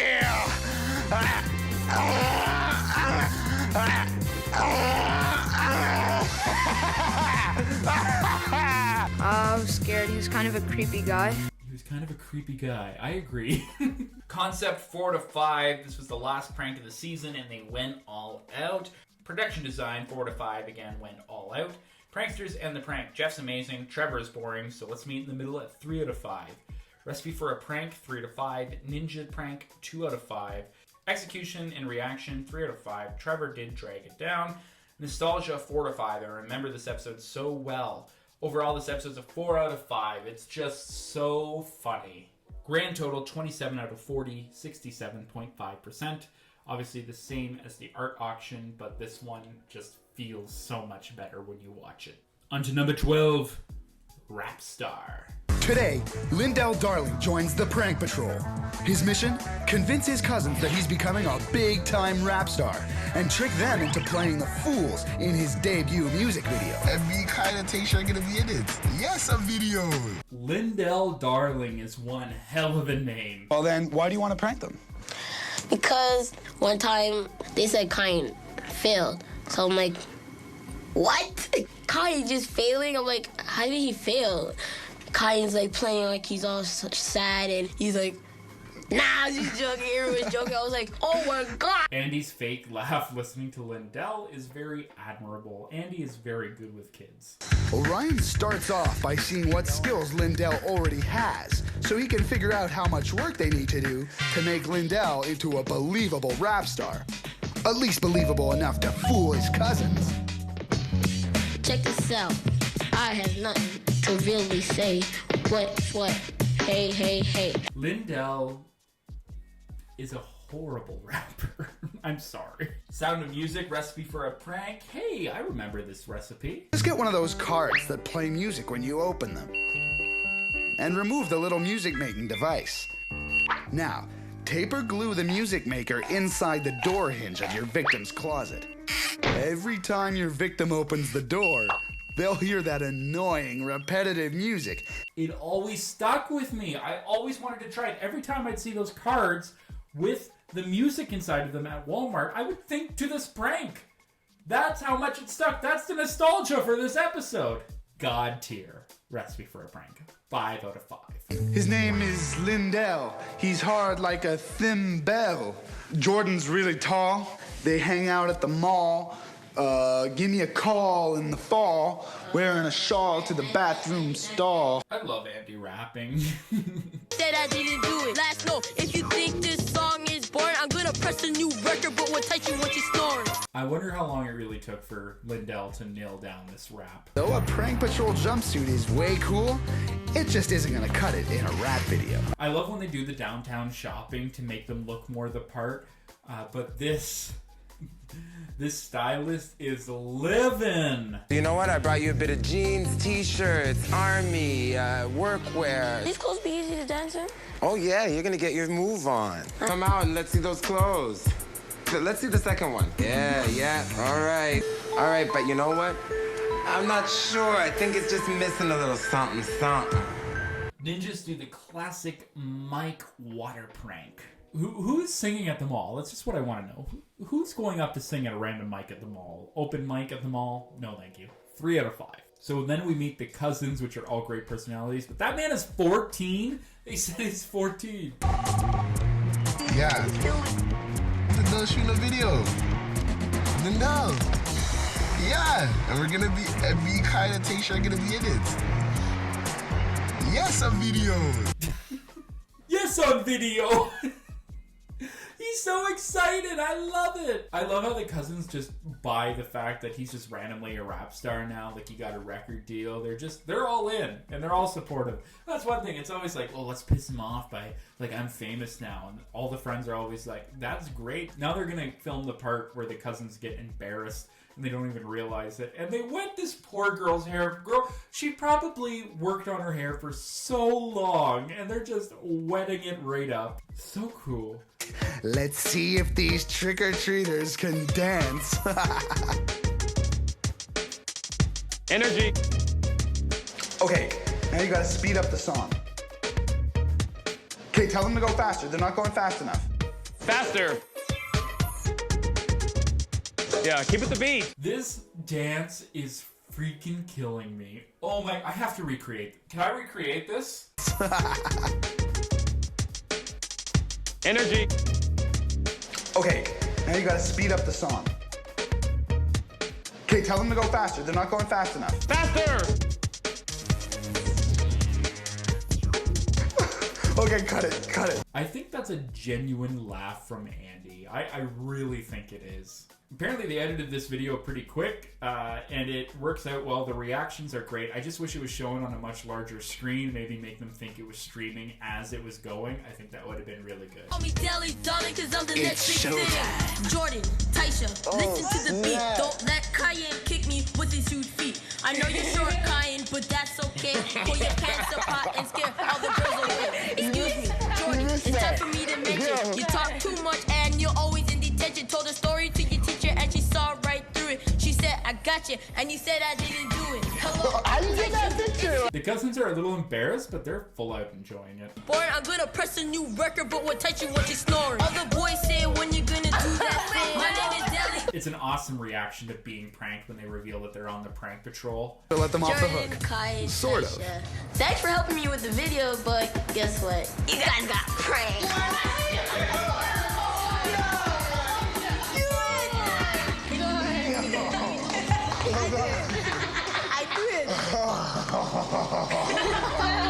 You guys have just been taken in by the prank patrol. Are you serious? Overall, this episode just makes me very happy. Concept 3 out of 5. I had little faith going into this episode. It didn't seem that believable. Production design 4 out of 5. Production worked their ass off, and it looked like a real rap video. Pranksters in the prank. Lindell worked hard, cannot rap, but the cousins are great. 3 out of 5. Recipe for a prank 5 out of 5. Ninjas 3 out of 5. Execution reaction 4 out of 5. Fantastic reaction. Can't stress that enough. Nostalgia 3 out of 5. After watching the episode, I did remember the dancing. I don't know why that stuck in my brain. Probably because it's so freaking funny. Overall, 3 out of 5. Cringe moments, but it's a great prank. Which brings it to a grand total of 28 out of 40, giving it 70%. We're in the 70% zone, everyone. Which brings us to number 11, Rigged Resto. Today, Samantha Kelly joins the prank patrol. Her mission? Make a meal her mom will remember for the rest of her life. It'll go up like this, the mouth will open, and it'll quack. Aw, this is great. I love this thing. And we serve it all up at a restaurant where the service really stinks. Oh God, I'm so sorry. That's not right. I have to say, it pains me putting this just outside the top 10, because sometimes I think back to this episode and it's definitely top 10 material, but it is just a little early in the Prank Patrol episodes. Episode 3, and they're still finding their formatting. I think it fits just outside the top 10, but it is such a good episode. I wasn't expecting it when I watched it, because I did remember some pieces of it, but I didn't remember it being this funny and this good. They're really trying to figure out this format, though, because the ninjas talk in this episode. I think this is the only episode they ever talk. Oh, Samantha and her dad. Look. The target of Samantha's prank is her mom, Nancy.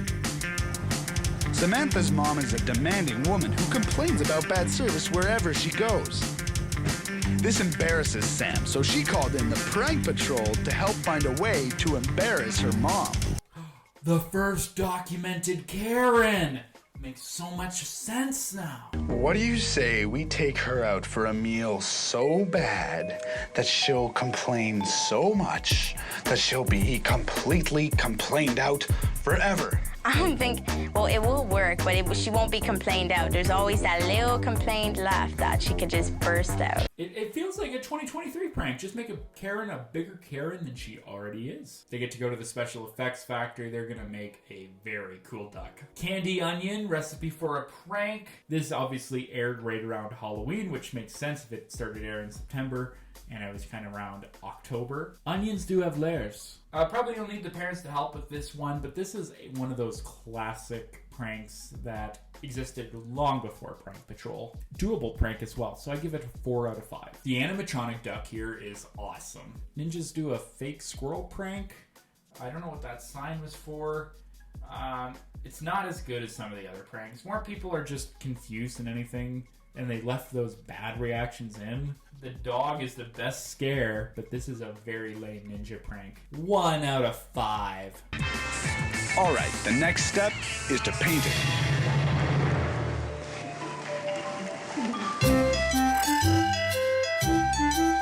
Ooh, Cooking with Andy, my favorite show. This is a fun episode. You can tell they're having way more fun behind the scenes of this episode. I could tell the first 2 episodes probably were very stressful on production, and they're finally just kind of letting loose with this episode. This prank, though, crux is all in the duck. If the duck doesn't work, then it's all for nothing. This is the first instance of them wanting to prank the pranker, and it doesn't work, which is really funny. Samantha has no idea that the vase isn't real. Andy, you want to give me some popsicle sticks from that box behind you? Yeah, you want to go grab me that vase over there, Samantha? Okay. The vase is supposed to break when she picks it up. Thank you. So we keep asking Samantha to bring the vase over, hoping that it will break. I guess the prank is on us. Everything's ready to go, Sam. How do you feel? I feel great. I feel this is going to be a big success. Yeah? Yeah. How do you think your mom's gonna react? Shocked and probably called the manager right away. Shocked and called the manager. The first Karen strikes. I love how the prank starts and they're at a Japanese restaurant and Andy's the waiter. Just this white boy waitering. So this is kind of Andy's first test, I would think, because he has to like just be bold and embarrass himself. And Andy does a great job in this episode. These things are ridiculously brittle. It's the third one I've broken. There goes his paycheck, eh? Third one this week. The dad is having the most fun out of everyone here. What is that? This is miso soup. And what's in there? There's red peppers in there. Okay. There's pork, I believe. Oh, okay. And a bucket of salt. Oh, we just sip it like that? We don't have a spoon or anything? I don't know. Oh, you want spoons? You guys want spoons? The thing is, like, she made her mom to be this big Karen. And her mom just ends up being a sweetheart and is laughing at everything. The whole family is so giggly. And especially when Andy farts, oh my god. All right. Oh. Did he just... I thought I heard that.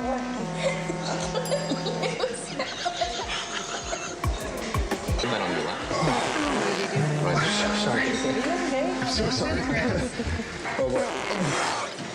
Okay. All right, so, yeah, I think I'm sorry. Oh, God, I'm so sorry. That's not right. I'm so sorry. Time to send in the duck. Okay, so the duck scare was very quick, but the reaction was totally worth it.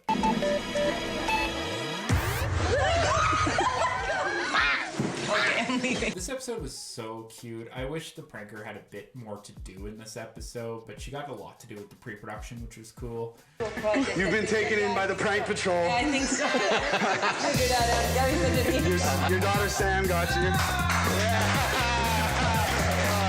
It's just a cute episode, and it's very funny, and you could tell that everyone involved just had such a good time making it. Concept 4 to 5. Angering a Karen in a restaurant where everything goes wrong is a great idea and is what all prank videos are in 2023. So truly ahead of its time. Production design 4 to 5. They had Samantha do a lot here to make the duck, and it is amazing.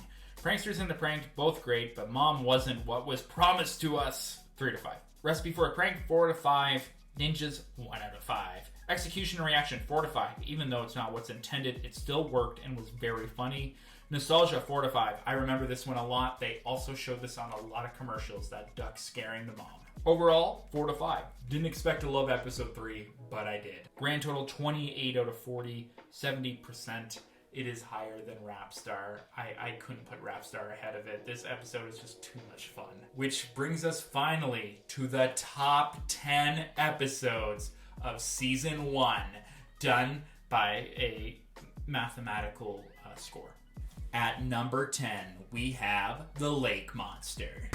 Today, Evan Sequeira joins the Prank Patrol. His mission? Create a 1,000-year-old lake monster and set it loose in a lake where his sister just happens to be swimming. This synchronized swimmer is also a part-time lifeguard who's gonna have to learn to save herself. There's something there.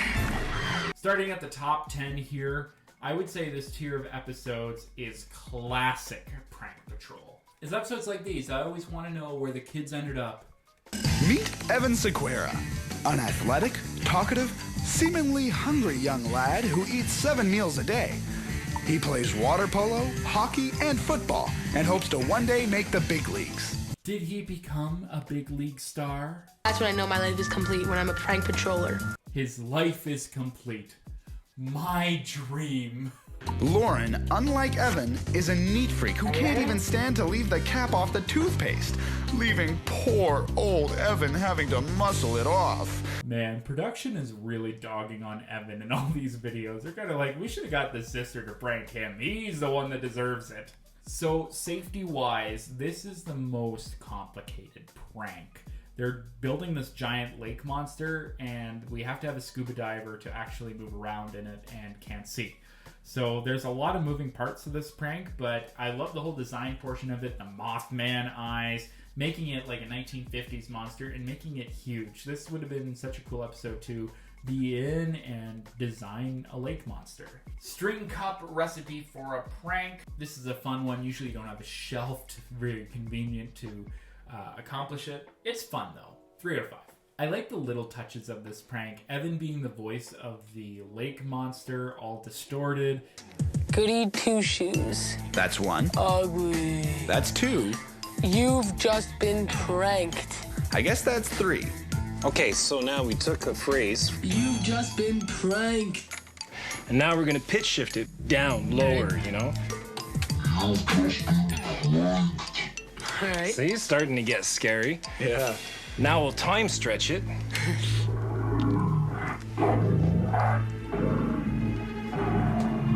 And them coming up with the name. Daxalicious, but Daxelicis. I think we should go with Daxius. D-A-K-S-J. No, silent J, silent J. I-U-S. I-U-S. So Daxius it is. You like that? Yep.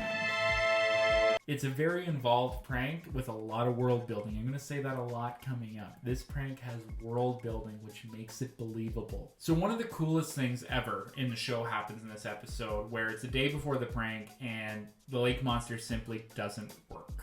And they have to go back to the drawing board. Either our diver can't see, or he likes to hit walls with his head. Either way, we've got a problem. How was it? Well, for a security reason, I don't think it's gonna work. I think it's important for them to show this and not just sweep it under a rug and say, well, it was perfect all along. It was, okay, this didn't work. What can we do now? And even though some portions of this show is scripted, this is a very unscripted moment that they left in and shows kids that it's okay if things don't work out. Let's work on a different solution. Ninja prank, oh my god, it is a whole bunch of bananas in the street, and when someone tries to pick up a banana, the ninjas run out in a freaking gorilla costume. This is camp! This is camp! Oh, I would scream laughing if I picked up a banana and a guy in a gorilla costume chased me. You know how much I would cry laughing if that happened to me? And this is a 4 out of 5. So Evan came up with the idea to use a pole to prop up the lake monster head. Now our diver can see, but does it look real enough? We'll find out soon. Now, I don't know if Evan really came up with the poll idea or they just told him to, but if he did, that's pretty good. That's elite. The blueprint for Evan's prank is one carefree diver to prop up one legendary monster with one fish's voice to send one synchro swimming sister screaming to shore. That's a short blueprint. This prank is all about the world building and all about the setup. I love how they decide to bring the sister in to talk about her synchronized swimming and film it like an interview and then start to build it. Like, it just adds so much to this prank. Oh, wait a second. I got a phone call. Sorry. Hello, this is Andy. What? Slow down. What do you mean? What do you mean he's missing? Why does he smile when he says that? Yeah. What do you mean he's missing? That was stupid. Seen this here? What is it? This is our resident lake monster. You're joking. It's called Daxus. Daxus. I took those pictures myself. I really like this prank a lot. I remember the look of the lake monster. It is awesome. It's very much monster movie vibes, and they nailed it, and she's believing it. The only real reason why it lands at 10th place is because Evan doesn't really do a whole lot. He just kind of tags along for the ride and watches the prank play out. It's another one where he was involved in the production of it a lot, but it would be cool that if he was a bit more involved in this prank. I don't like lakes. What's wrong? I don't like lakes. You don't like lakes? And they film it like Jaws. This is a very important element where the camera work is part of the character of the episode. The world building makes this prank. I feel bad that Evan didn't get to do much, but this was a great episode. Out of that lake!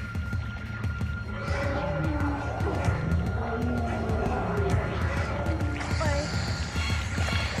There's something there. Oh, there's nothing. Yes, there is.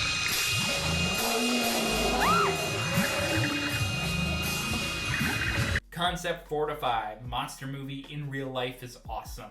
Production design 4 to 5. Holy shit, this costume and the world building is amazing. Pranker and the pranked 3 to 5. Solid, but could have done a bit more. Recipe for a prank 3 to 5. Ninjas 4 to 5. Execution and reaction 4 to 5. Both fantastic. Nostalgia 3 to 5. I only remember the monster, but it's a good memory. Overall, 4 to 5. I had so much fun watching this episode. Which brings it to a grand total of 29 out of 40, 72.5%. Number 9, Dinner Party. Today, Anna Villani joins the Prank Patrol. Her mission? Invite her celebrity-worshipping best friends to a famous actor's house for dinner.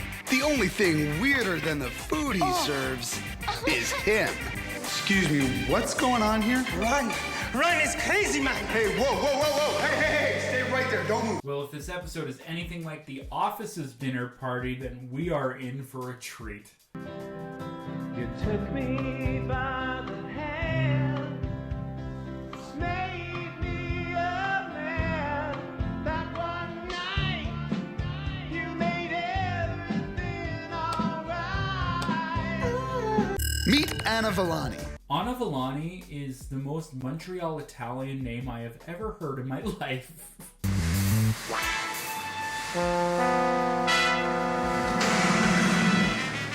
Oh my god! Her yelling, "What is that?" when Andy hits the windshield. What is that? Anna Villani?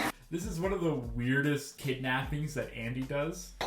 The targets of Anna's prank are her two best friends, Melissa and Chelsea. These two girls have a fascination with the celebrity world that would rival Entertainment Tonight. They walk, talk, and breathe Hilary Duff, Jennifer Lopez, and Chad Michael Murray. Okay, those three names he just listed is the most 2,000 names he could have picked. Chad Michael Murray? What are you watching? Freaky Friday, a Cinderella story? Come on, Andy. So Andy hires his friend that is going to be the main actor of the dinner party, and he's just great. What kind of role? Well, that's the cool thing, is that we don't know that much about him. He's a bit mysterious. You get to kind of create him yourself, really make him your own, you know? All we know is that he's Latin, and he's throwing some crazy multi-talented dinner party for Anna and her friends. Be funny. Sounds interesting. What's the money like? Nothing. Well, we... Recipe for a prank big splash. This prank is still making its rounds on TikTok, so I gotta give it props. It's easy and it's fun. 4 out of 5. This whole gag about him being from Uruguay is very weird. Where is he from? I being from Uruguay, it would make sense that, you know, he'd be Uruguayan. So he could be from Mexico, Venezuela. Uruguay? Right, Bolivia, maybe Paraguay, or, yeah, Anna. How about Uruguay? Uruguay, brilliant. And why do they decide he's famous? Why is he famous? A singer, or is he an actor? I guess an actor. And he knows Jennifer Lopez. Because he knows Jennifer Lopez. So they get to do this mini movie that they're gonna show her friends at the dinner party. And getting Anna to direct is such a nice little treat. I only want your love. You have my love. Oh, Julio! Julio playing both male and female parts is absolutely sending me. I don't know where this episode's going next, and I love it. Then Andy has a dream sequence, which doesn't matter anything to the plot. I guess they needed a little padding in this episode. So the ninja prank is just making a disgusting snack. We don't even see what the disgusting snack is. We just see some grimaces. Harmless prank, not a standout though. So 2 out of 5. So then the big thing of the prank too is making the disgusting food. So I guess that does relate to the ninja prank. So Andy and Anna just hang out at a grocery store, and that's very fun. So she has to call her friends, and the big selling point is that he knows Jennifer Lopez. Hello? Hi, Chelsea. Oh my god, Chelsea, you wouldn't believe it. What? Chel, my stepdad just called, okay? He's doing this business with this guy from Uruguay. You know where that is? Like where people are Latin? Yeah. Anyways, he's a famous pop star there, okay, apparently? Mm-hmm. You wouldn't believe it. And apparently he knows Jennifer Lopez. It's like, we gotta meet this guy. He knows another famous person. Ah! So they invite him into dinner and they watch his tape, and while they're watching, he's just mouthing the lines. And this is cringe like the dinner party episode of The Office. I absolutely adore it. And their reaction to the tape? It's good. It's good. He looks like a soap opera star. Tell me, what you think? I'm going to send this out. What you think? What you think? Good. So some of these girls are very quiet and they don't have as much personality, but the episode does pick up when you realize that the way that they're going with this prank is that this is Andy's apartment. Hey, don't answer the phone. Hi, you've reached Andre Simoneau at Unusual Productions. I'm going to be in Europe for the first 2 weeks of October. I'll be back the night of Saturday the 15th, so just leave your name and number and a short message, and I'll get back to you as soon as possible. Bye-bye. But first they have to have dinner, where my favorite scene ever comes in of all time. Before a meal, Okay. we do a song, okay? So we do together. This tradition, of course, is made up. It's all designed to make Julio appear extremely weird. I sing, you sing, okay? Let's go. Thank you for food and friends. Thank you for food and friends. Thank you for food and friends. I'm pretty sure I used to say that around the schoolyard because of this episode. Oh my god. Thank you for food and friends. I'm gonna start saying that before every meal. Trust. Why not? Thank you for food and friends. And have food for free so we don't have to pay. For free, so we don't have to pay. And for not having to pay. Truly, thank you. Excuse me, what's going on here? Andy comes in dressed as a Montreal man. Oh no! Oh no! Andy's here as a Montreal man's. I go now. I go now. I go now. Don't tase everybody. Fight! This episode's just great. I didn't expect this episode to be great, and it was amazing. Thank you for food and friends. You girls have been pranked. You've been taken in by the prank patrol. Oh my god. Concept 4 to 5. A disastrous dinner party with someone obsessed with themselves will always get accolades, especially when the apartment isn't theirs. Production design 4 to 5. They visited many locations and had a good setup with real food. Pranksters and the pranked 3 to 5. A little boring, but they had good reactions. Recipe for a prank 4 to 5. Ninjas 2 out of 5. Execution and reaction 4 to 5. It worked amazing. Nostalgia. Thank you for food and friends. Sent me back in time 4 to 5. Overall 4 to 5. It made me laugh out loud. Given a grand total of 29 out of 40, 72.5%, and obviously above Lake Monster. Which brings us to number 8, video games come alive. Mitchell Torrance joins the Prank Patrol. His mission?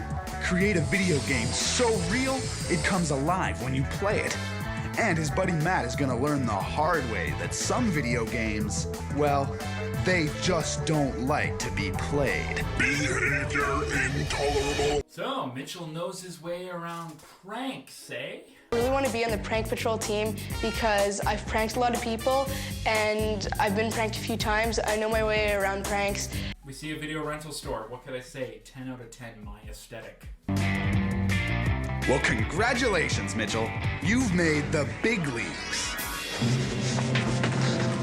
Mitchell Torrance? Yeah? Are you ready to make your dream prank come true? Yeah? Then congratulations, you're the newest member of the Prank Patrol. The whole idea of creating a video game is something every kid wants to do. So this prank is a no-brainer. It's episode 4. I can imagine it's one of the first pranks producers thought of. Captain Steel? Steel Hawk. I like it. What about you? It's not too bad. Steel Hawk coming to a theater near you. The Steel Hawk is awesome. This episode is one of those it's really heavy on the skits, probably because it's just shopping and design. Recipe for a prank: rigged TV remote. This is a really low effort but fun prank, especially for against a sibling. It's very harmless. 4 out of 5. Weird segment here about testing the suit. Another one where they prank the prankster. I get the feeling he's hiding somewhere. Oh, I thought Mark was supposed to be here. I guess he's running late. Or is he? Fart machine ninja prank. What more can you want? Farts are still funny. 4 out of 5. I'll be taking no questions.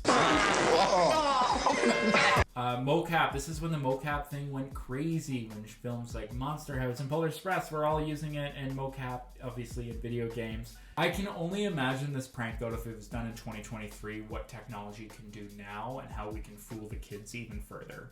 Let's do it. So the prank begins, and they need to calibrate the suits. So they make the kid do aerobics. Very reminiscent of getting Vincent to work out before the prank. I just love when they make the pranksters do stupid shit that they don't have to do. And the kid just has no questions. He just does it. Can you speed it up just a little bit, please, Matthew? Try and follow the guy. Really try and follow him. At the end, of course, you have to end the prank with the video game character coming through a wall and scaring them. And the scare is very awesome. All right. No, Matt, you ready? don't do it. Yes. 3, 2, 1, go. This behavior is now intolerable. Terminate player operator. Terminate player operator. And they use the scare again in season 2 in the best episode. But I'll get into that when we get to season 2. If you want to see me rank all season 2 episodes, give this video a big thumbs up and make sure to subscribe. Concept 4 to 5 video game coming alive is a fantasy for kids. This is great.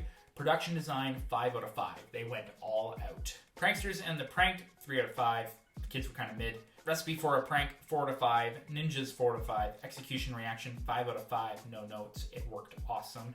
Nostalgia 2 out of 5. I didn't remember much except I kind of remember the video game. Overall 4 out of 5. Very much enjoyed this episode, which gives it a grand total of 31 out of 40 or 77.5%.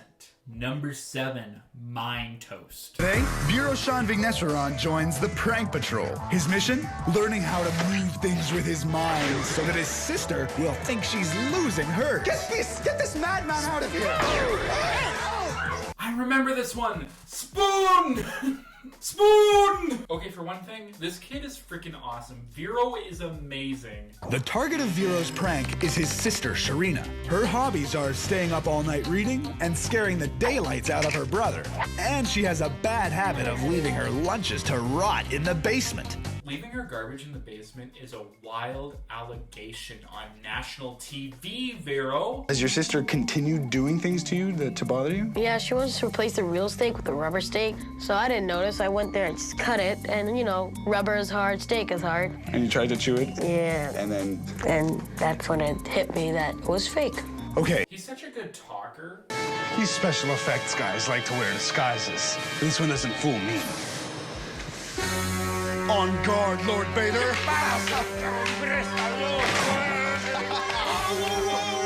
Andy, what are you doing to the cleaning guy?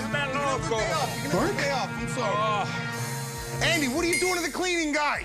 I kind of thought it was you in disguise. Does it look like me? Está loco. I love Mark. Mark's another great character that we see quite often in Prank Patrol, and him and Vero are playing off each other and just making up excuses for Andy. Say we take a little break. I'm kind of hungry. Let's go raid Mark's fridge. No problem. Cool? Oh, I'm starving. Nice selection of nothing you got here, Mark. All right, we're gonna get him back for what he did to the cleaning guy this morning. Another thing, I mentioned this before, but this episode in particular is a really good lesson for kids on how special effects are achieved and why practical effects will always win against CGI. Milk surprise recipe for a prank: orange juice in milk. This prank all depends if the person you know will drink from the carton. Easy for kids to do, but it's kind of meh. 3 out of 5. They do this obviously set up prank where they want to showcase the fridge exploding, and Andy's totally in on it, and he gets hit with all this shit. But it's really funny in the next scene because he obviously showered and just came back to set. They didn't even wait. They just like, we gotta keep filming. And he is so wet. Ninja prank is pretty lame. It involves a soccer ball. Not very enjoyable. One kid had a huge fall though, and that is pretty funny. I'm feeling kind. 3 to 5. Vero, this is where you're going to be unleashing your telekinetic powers on the set of our own fake cooking infomercial. Ta-da! I love how they're on an infomercial cooking set. So good. Blueprint for Vero's prank is one magic table to spin one steel spoon that will be used to explode one phony kitchen on the set of a fake infomercial starring one freaked out sister. They did Sharina so dirty in the Blueprint. Oh my god. She looks so bored, like her mom just told her to go there like she had to. Ladies and gentlemen, you can unlock the mysteries of your mind, the ancient mysteries of controlling objects, simply by using your mind. For only $49.95 for the DVD, you can have these powers. That's an absurd price for a DVD. I love the setup for this prank. Sharina is a bit skeptical, of course, but being pressured by the audience is so funny. 1, 2, 3. You guys have to promise me not to say those words, okay? Just promise me. Okay. Oh no. Promise me. He didn't lock their minds up again. What do you think? And why do you say not to say those words anymore? Because he's a psycho. He's a psycho. She's so uncomfortable, which is great. And she does get surprised by some of this stuff. I don't know if she's totally buying it, but it works. That's right, Andy. At no extra cost, they will receive a 19-piece sterling silver fork set. What is this, kid? Spoon.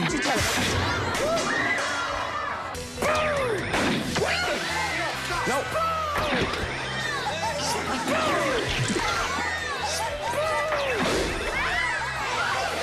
Want a cake? That you've been taken in by the prank patrol. You've been... You die! I swear to God, you die! And something else that's very unique as a production decision in editing is that they start arguing and they just play it over the credits. But see, like, 14 years of pranking you was worth it, so... Well, now it's gonna be every month, every week, every day, hour. Getting you. Very good touch. Concept 4 to 5. Telekinesis is every kid's dream, and to do it on a big set is awesome. Production design 4 to 5. Love the effects in the TV set. Pranksters and the prank 5 out of 5. Both amazing in different ways. Best sibling energy. Recipe for a prank 3 out of 5. Ninjas 3 out of 5. Execution and reaction 4 out of 5. Everything worked well and Vero rocked it. Nostalgia 5 out of 5. Spoon is ingrained in the brain. Overall 4 to 5, just a fun time, which brings it to a grand total of 32 out of 40, our first 80% episode. That feels right. This episode is very 80%. Number 6, Dino Egg. Today, Chelsea Singer joins the prank patrol. Her mission? Set her brother up with one mother of a discovery. He's gonna think he's gone back in time when he steps into a real-life dinosaur park. Come here, we found something big! This is really exciting. Stay there. Revenge of the Sis is arguably the best mission title that this series has. I remember this episode, even Chelsea's name rings a bell. I think they played this episode quite well because production loved this episode. It's another sibling prank. We just saw a great sibling prank. Sibling pranks are so fun because there's that built-in love but built-in rivalry. Chelsea, this is Carl. Oh, Carl appearance. Welcome back, Carl. I love how they get to make dinosaur bones and they just break so easily. Recipe for a prank, rattlesnake egg. I remember this one. This is one of the classic pranks. You need a bit of effort to do it, but if you do it right, it sounds pretty cool. I actually seen this one done in real life. And it goes with the episode. It matches the episode directly. A lot of the episodes try to do that. This one, perfect. 5 out of 5 for the recipe for a prank. Chelsea is a little dry at times, but she gives a good energy. She really wants to get her brother good. Yeah, the bones look really good. Well, I really hope that he's going to buy it. I'm not sure. I just hope that my prank works. They did slime first. You know how Karen was first? This was the first instance of the slime. The ninja prank is just a bush prank. It gets a lot of scares, especially with kids, but basic. 2 out of 5. This episode is so awesome. Like, all the little effects and nods to Jurassic Park. We've got a great prank so far, Chelsea. But I still feel like we're missing something.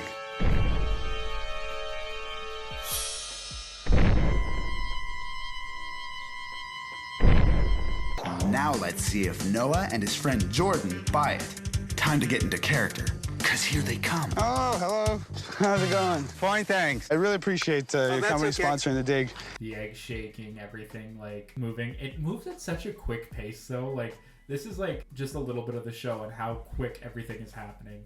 Try and brush that one out. Be very, very careful. You can leave those. Oh my God. Don't mind too much about the bones right Here, now. guys, help me out. there's another one here. Oh my God, this is so amazing. Any archaeologist can tell you that it'll be years before something like this happens, and these random kids just like uncover all of this. Nuts. I'm just gonna kind of brush past this episode. It's a great episode. It's a great watch if you want to see it, especially for the reaction that the brother gives. Okay, you guys, it's really moving. It's really moving in there. All right, here we go.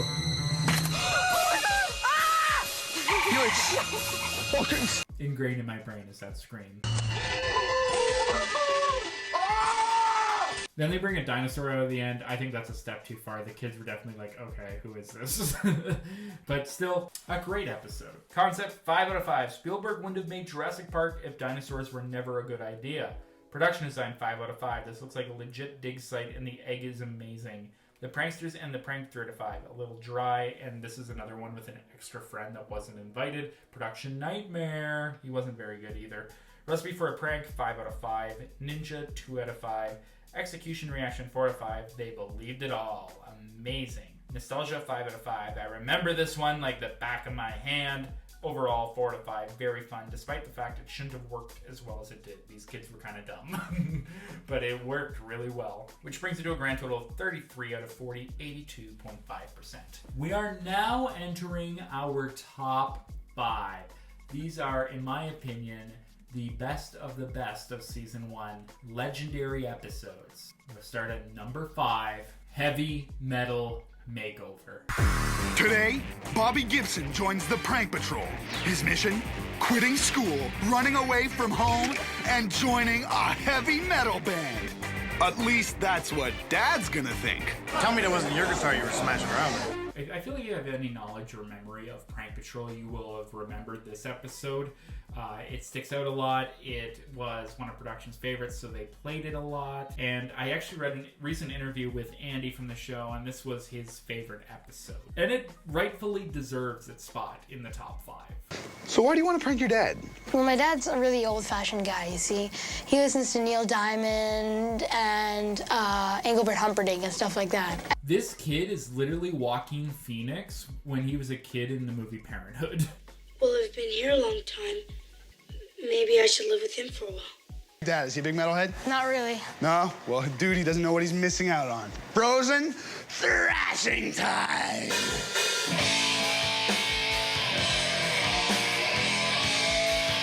The band name was Frozen. 8 years ahead of Elsa. I can't believe Disney would do this to this, I'm sure, huge metal band today. Gorf, Marek, Simon, and Zasta. And they are Frozen. We love Frozen! Woo! Recipe for a prank, scary sound effects. For this, you'll need a computer and a sound effect of a car screeching to a halt. You can easily find a car screeching sound effect by searching online. Or you can record your own. Then, take an MP3 file of your victim's favorite song, and using a simple sound program, paste your car screech sound effect in the middle of the song. Simple sound program. These are kids you're talking to, Andy. These kids are like 8 years old that are watching this at the time. They're not going to pull up, Audacity and just screw around in it. This prank definitely needs updated with the times. It's just, I'm watching this and I doubt anyone watching on TV would have tried this prank. I mean, I would try this now because I know what I'm doing, but some kid won't. 3 out of 5. Again, this is another makeover episode. This show loved doing goth makeovers. Amazing. I want to do one. This kid, Bobby, is actually good at guitar, which makes the prank all the better. Wish that you would listen to what I have to say.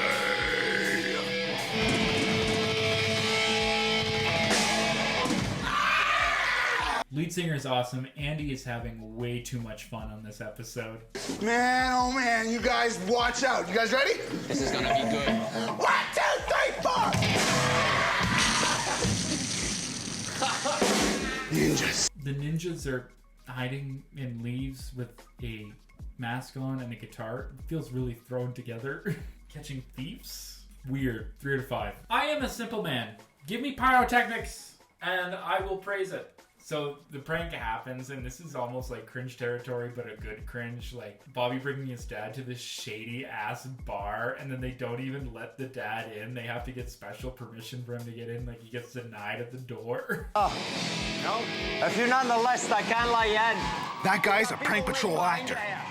And it's also my cue to step in. Sorry, Johnny, what's the bill? What's the bill? Son's playing. He's supposed to be the name. Well, he says his son's playing, but he's not on the list. What's your name, sir? Gibson. Bobby Gibson's playing. Bobby, you're Drew. Oh, what? Drew Gibson. Oh, Johnny, what's the matter? Look, he's on the VIP list. You gotta check the VIP list. And then you meet Andy, and Andy is obviously in a horrible wig, and the dad can tell. Bobby's dad, this whole episode, is just experiencing anxiety. If you want to know what anxiety looks like, it is Bobby's dad.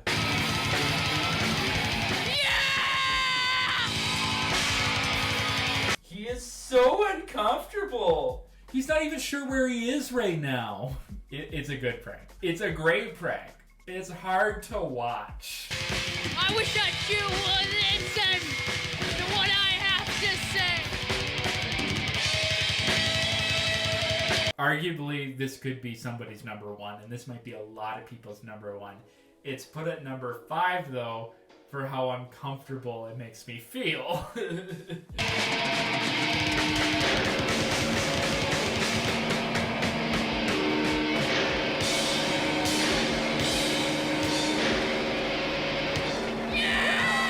Dad is shocked. He is frozen, if you will. See what I did there? God, that stuff's good. You take it right off, right? So what'd you think? You think it's better than my old band? I'm still trying to get over all the costumes there. Tell me that wasn't your guitar you were smashing around with. You think it's better than my old band? They're a lot older. You told me they were 14. Yeah, well, I had to tell you that so you'd let me come. Oh, does your mother know about this? He's so confused. Does your mother know about this? Andy is trying to get the dad to give him $5,000. He needs that $5,000 like up front tomorrow. How does that sound? Good? I don't know, man. That's a little quick. I don't know what. You either do this now or else we're out. Well, I understand. I don't want $5,000. It's not even something I can think about. Dad, come on. He's just shit-talking Andy. What do you mean? This guy's really talking like this? I thought he was putting it on. It all sounds a little shady to me, son. Really? This next one is dedicated to my dad.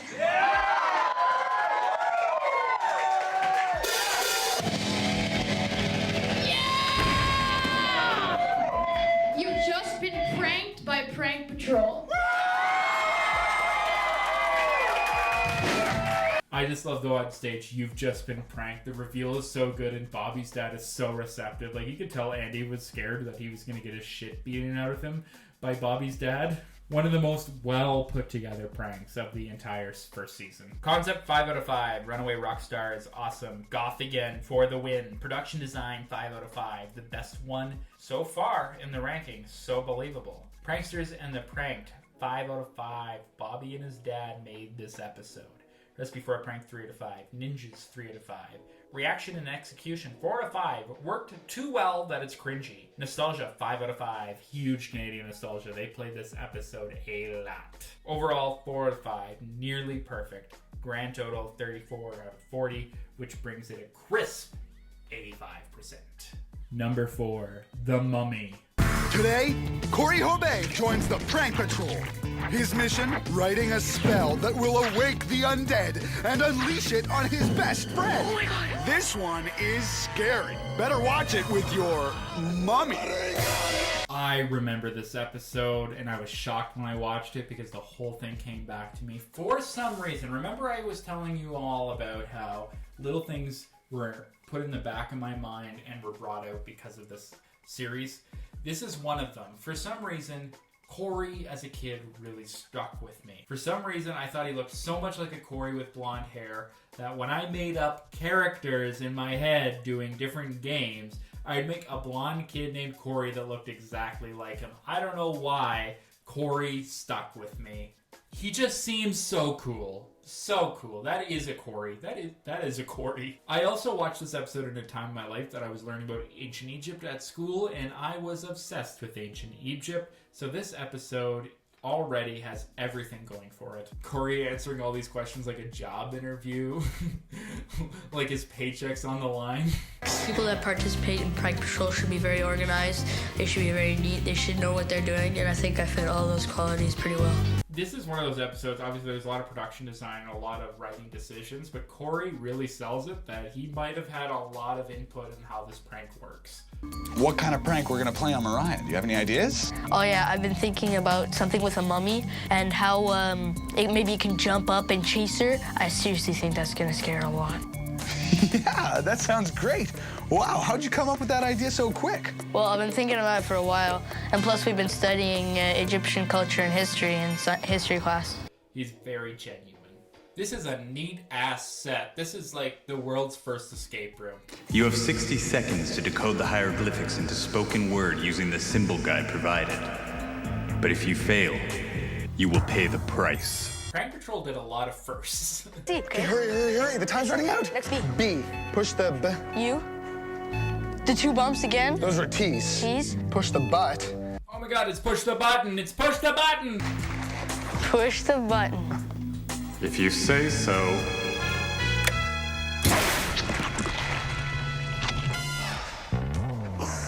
Recipe for a ping pong prank.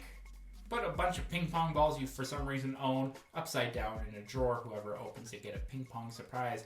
I think this prank, you're more likely to prank yourself by accident. Do a lot of people own ping pongs? I don't know. 3 out of 5.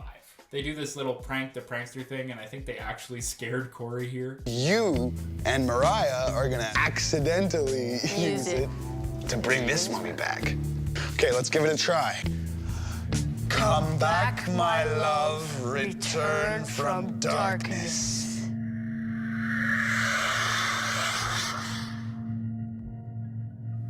Did that just work?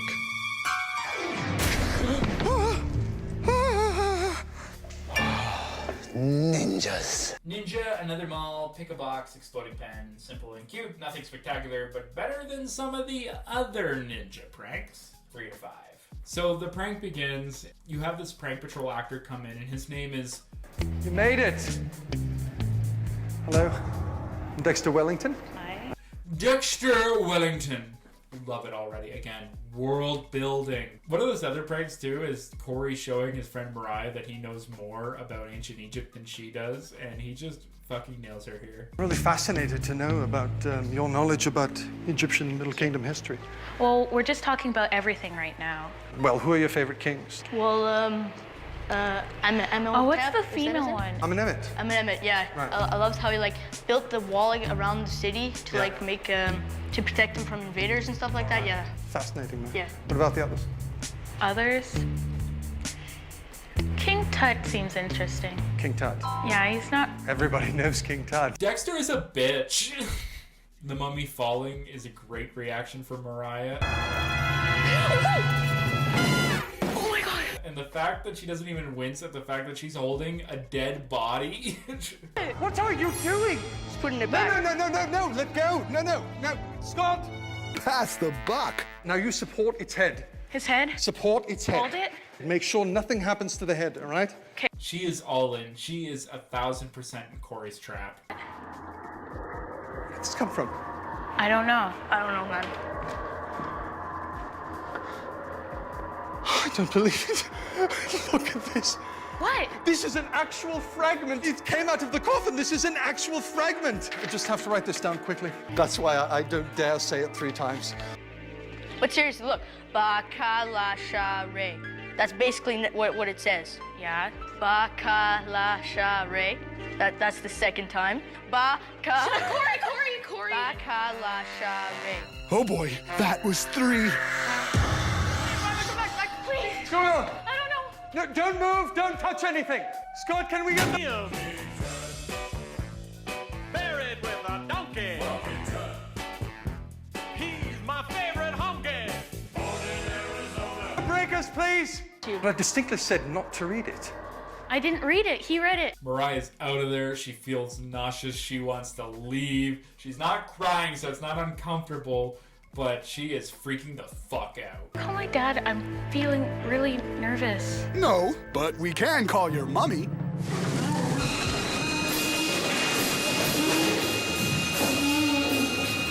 End the prank. End the prank. She still believes it. She still... End it right now. Stop. Speak. You've just been taken in by the prank patrol. Are you freaking serious? I'm gonna... Corey! Oh, yeah. Can I give you a hug? Oh. Yes! She's a fan of the show. Oh, that was so good. Such a good reaction. Phenomenal. Concept, 5 out of 5. Every kid has an Egypt phase. Production design, 5 out of 5. The setting of this prank feels so different than other episodes and very amazing. Pranksters and The Pranked, 5 out of 5, both amazing TV, and you can tell they are really close, real-life friends. Recipe for a Prank, 3 out of 5. Ninjas, 3 out of 5. Execution reaction, 5 out of 5. Went off without a hitch. Nostalgia, 5 out of 5. Nostalgia hit me hard with this one. Right, Corey? Overall, 4 out of 5. Just a fun time. The Recipe for a Prank and Ninjas are the only thing that really dragged down this episode, and unfortunately I do have to include them because they take up time in this episode. But very great prank. Grand total, 35 out of 40, 87.5%. And now we get to the top 3, which I consider rewatchable episodes of Prank Patrol that just stick in my mind for days and are amazing. And we're going to start at number 3, Bowling Madness. Today, Jessica Kwasnick joins the Prank Patrol. Her mission? To take her grandmother's bowling ball and turn it into a wrecking ball. In this alley, the pins don't fall, they shatter. What? Did this ever happen? No. Oh no, she's pranking her grandma! This episode is so iconic. There is no other episode in season 1 where they prank a grandmother. Who thought of this? This is so good. I also remember thinking as a kid, it is awesome that they're pranking a grandmother. Wonder if Grandpa Andy can lay the moves on her. This episode already, I love bowling, I love grandmothers. Top tier shit. Top 3 should just be called top tier Prank Patrol Season 1 episodes. This is why I love the show. So why do you want to prank your grandmother? Well, she didn't really find my pranks too funny when I was younger, so I want to prove to her and everyone else that pranks could be funny whether you're 7 or 70. Pranks are fun if you're 7 or 70. We make all heck break loose, and it's all caused by the bowling ball that she's using. Well, actually, she bowls with her own ball, so we might have to use that. I love the smell of a challenge in the morning. She doesn't use any bowling ball. She uses her own bowling ball. And I think that her bowling ball is the one causing all the problems. Adds a whole new element to the prank. Hey, Carl. Jessica, this is Carl Gusling. Carl, this is Jessica. Hey, Jess. Carl! We should just have Carl every episode. I love him. So they decide to do this really unique editing decision. Day in the life of a bowling ball. So, Jessica, what's the first thing that happens to a bowling ball as soon as it leaves the bowler's hand? It rolls down the lane and hits the pins.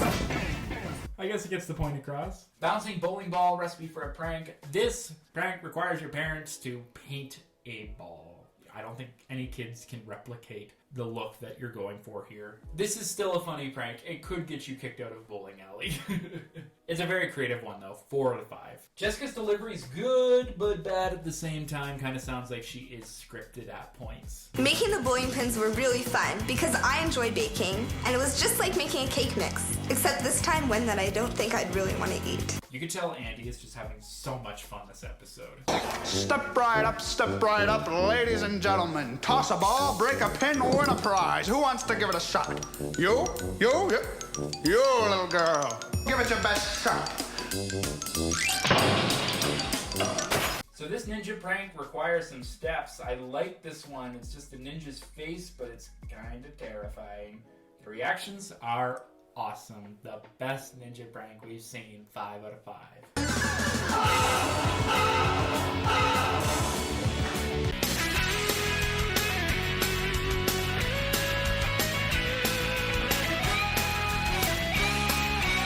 Okay, sneaking into Grandma's house is wild. I think she actually did too. Like, this isn't like set up. It's like, we need to get the freaking bowling ball. let's just break into her house. All right, Jessica, I have a riddle for you. When is a bowling ball not a bowling ball? You lost me. When it's an ostrich egg. Huh? What the fuck? This prank was like going good, but like you're gonna make her bowling ball an ostrich egg? Okay, I trust the Prank Patrol gods. I trust them. Let's see how this goes. I remember really liking this episode, and I really liked it modern day because you get to see the behind the scenes of a bowling alley, which I think is on everyone's mind when they go to a bowling alley. It's so cool. Release the ninjas. Ninjas in bowling shoes! The ostrich decision's still baffling me, but I trust.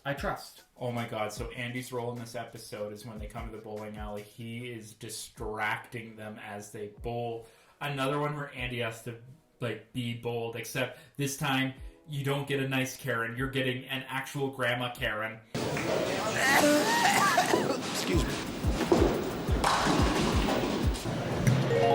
Very annoying this, you know? Very... Oh, don't worry about it. It sort of distracts you, you know? So Jess just does a regular bowling ball, and it goes in the gutter, and Grandma yells at her. I'm sorry. Classic Karen. Bowling over there, and then can you just explain to me again what happened? I bowled first, and my ball didn't come back. Looks like there's a problem back there, eh? Okay. Andy's getting yelled at this entire episode, and he's just taking it. Where did you get this ball? I bought it years ago, I think Kmart or whatever. Why? I think it may have been causing problems with the machine in I there. bowled here in summer with the summer league from the end of May to the end of August with the same ball and nothing happened. Hey, Nick. Yeah, I think it's the ball that's causing the problem. Hand me the ball. I bowl here all the time with work. Anyway, I'm sure it's fine. I've bowled here for 10 years on Saturday. Okay, cool. Through the summer. All right, Come thanks. on. Yeah, it's definitely the ball. It's not my ball. Yes! What? What the? What? Well, I don't think the problem's with our pins. I think it's the ball that's causing the problem. I don't believe this. What is this show? I'm going insane. I've been recording a long time. Take a look here. From Saturday to now, nothing happened. Just look at the ball. It's hatching time. Look at the ball. See, look. See what happens when it gets heated? Yeah? Yeah. Yeah. There. Okay, I trust it. The ostrich thing is pretty funny. Like, the grandma obviously knows, but such a great ending to this episode. Nice save, too, with Grandpa following Jess and the Prank Patrol team being on it. I love to see it. I love right away when they revealed it, she yelled, "That's funny!" Bubby, I got you. You're on TV. You're on Prank Patrol. That's funny. Yes, see? Let loose, have fun. Pranks are fun when they're done like this. This episode is all camp, and I love it. Concept, 4 out of 5. Pranking Grandma is an awesome idea. Production design, the pins are cool, and securing the bowling alley is awesome. Pranksters and the prank Grandma steals the show. Jessica is great. Recipe for a prank, 4 out of 5. Ninjas, 5 out of 5. Execution, reaction, 5 out of 5. Worked perfectly, even when they had to make a backup plan. Nostalgia, 3 out of 5. I only really remembered the grandma, but this is great. Overall, 5 out of 5. I kept thinking about this episode after I watched it. I actually had it ranked lower than the Mummy episode. But a few days later, I had a drink with my good friend Liam, and I said, let's put on Prank Patrol. And I was just drawn. I said, you have to see the grandma episode. And we did, and we laughed so hard. So please, if you want to get into Prank Patrol, bring a friend, pour a drink, and watch the grandma bowling episode, and you will have the most brilliant time. Highly recommend. So yeah, it's 35 out of 40, 87.5%, same as the Mommy one, but just overall experience. Gotta give it to Granny. Okay, we have now arrived at the top 2 of season 1. Both these episodes are very personal to me, especially with the nostalgia and just from what my interests are now, and the production design are amazing on them. Without further ado, let's get right to them. So number 2, Aliens Exist. Chelsea Craig joins the Prank Patrol. Her mission? Invite her 3 best friends over to her house to witness firsthand an alien invasion. That is not funny. This is one night they won't soon forget. What is that? Anyone who knows me knows I love the spooky, I love the paranormal, and aliens on top of that. This is already in my mind a top tier episode. But the thing is, I remembered this episode. This episode, I think, is one of the reasons I got into the paranormal. You can tell this episode is a do-over of the haunted house one. The haunted house didn't work as well as they wanted to, but they really went ham with the production on the aliens episode here. Okay, this is one of my favorite scripted segments. I haven't really brought this up, but obviously they film after the kids, like the hidden camera footage of like who they're pranking, and obviously they said, oh, you're at a sleepover, do a pillow fight. Scare them. We want to really scare them. What's really scary? I think if they're like, we're given a reason to believe in like aliens or ghosts or something, they'd be like, oh my god! Of course. So they decide that they're going to make a newscast of like strange happenings around the area. So again, world building, which I love. And they're going to make some crop circles. And with this episode and one of my other favorite YTV shows, Mystery Hunters, video soon on Mystery Hunters, they really had me thinking that crop circles were going to be a normal occurrence in my life that I need to be prepared for. This is going to be the center of our big circle.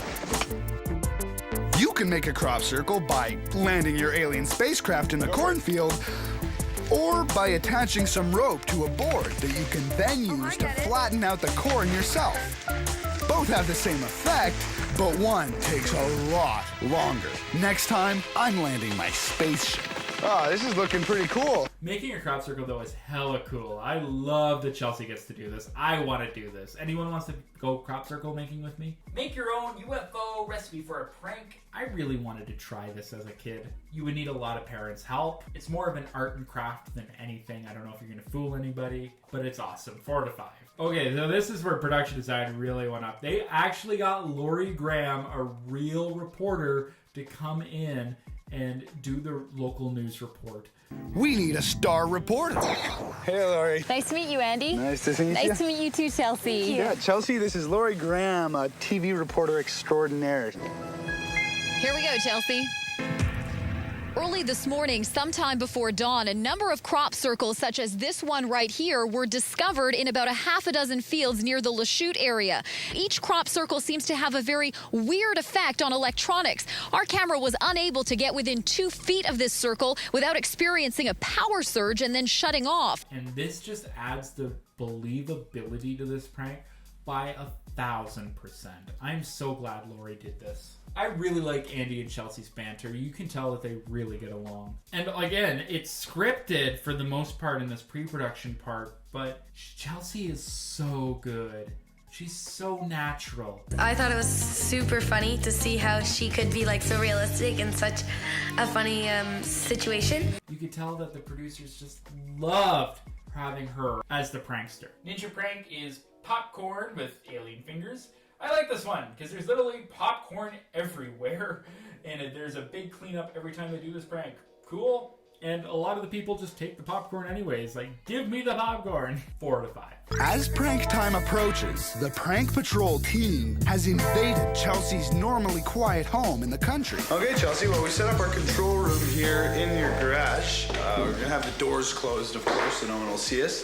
The ninjas are doing some last-minute preparations. Oh, you see that crane there? Yeah. Well, up at the top of that crane, we have this huge spotlight, and we'll be able to guide it around, and that spotlight is gonna represent the actual UFO that's gonna fly above your house. This prank is huge. Another portion of this episode they do is like Chelsea gets these 3 dots in her arms, which means that she visited by aliens. And I, like, this is one of those things when I watched this episode as a kid, like, I just took that sign. Anytime someone had 3 freckles, I was always like, you know, you were abducted by an alien last night. Like, I was weird. But that's just the effect of this show. I wrote my notes that I'm not even writing notes because I'm so engrossed with this episode. Please watch the Aliens Exist episode. It is the vibes. That is full-out spooky vibes for October. Weirdest thing. So I don't know what's happening here, but it's pretty strange. Early this morning, sometime before dawn, a number of crop circles such as this one right here appeared in about a half a dozen fields in the Lachute area.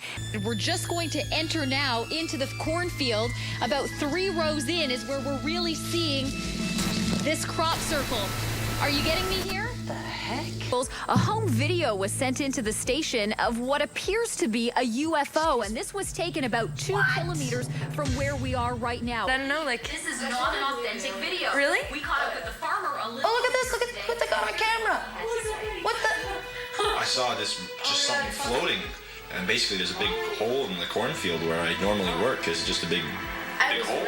Authorities are... You were right about what? ...to contact them with any unusual information. Get out. I was right. You were right. About what? Blinking lights like this. Like, it's just, you're convincing them so much that it's real, that they are having false memories of what's going on. That is a good prank. Let's kick this prank up a notch. Electricity, just everything. It is happening at a fast pace, but it's working. Incoming Andy's best character that he's played all season. My car just broke down the road and my cell phone doesn't work out here. I was just wondering if I could use your phone. Sure, come on in. Oh, thank you so much. Don't bother. First that, then that. He has the thickest Canadian accent. He is a stoner bro. Yeah, hello? My name is Joe. Yeah. My car just broke down. There's no way you could do that tonight. Sorry to barge in on your party here. Hi, I'm Joe. You're Chelsea. Chelsea. Hi, I'm Joe. Elizabeth. Hi. Elizabeth, hi. I'm Megan. Megan, hi. Amanda, nice to meet you there. Oh my god, it is so funny. And these are teenage girls just hanging out in the basement, and he's just like, want to hang out. So then the big spotlight appears outside, which was hidden by a crane or something. And like the news report said, don't look at these lights. And Andy goes outside and looks at the lights, and his face, the camera shot of him looking at this light, is the funniest thing I've ever seen. Well, these girls are too freaked out to check outside, but I'm not. Joe, are you okay? Uh-oh. I forgot the newscast said not to look at the bright lights. He is so zooted, man! Look at him! We can make this a meme. Can we make this a meme? Say Coke 45 and 2 zigzags. Baby, that's all we need. We can go to the park, tap the dog, smoke that tumbleweed. Like, they think he's getting abducted by aliens. Nah, bro, he's just really high. Just let him be. Like, let him ride the wave, you know? The girls are so confused. And then, like, an alien just shows up out of the basement, and they don't know what to think. They're like, what the fuck?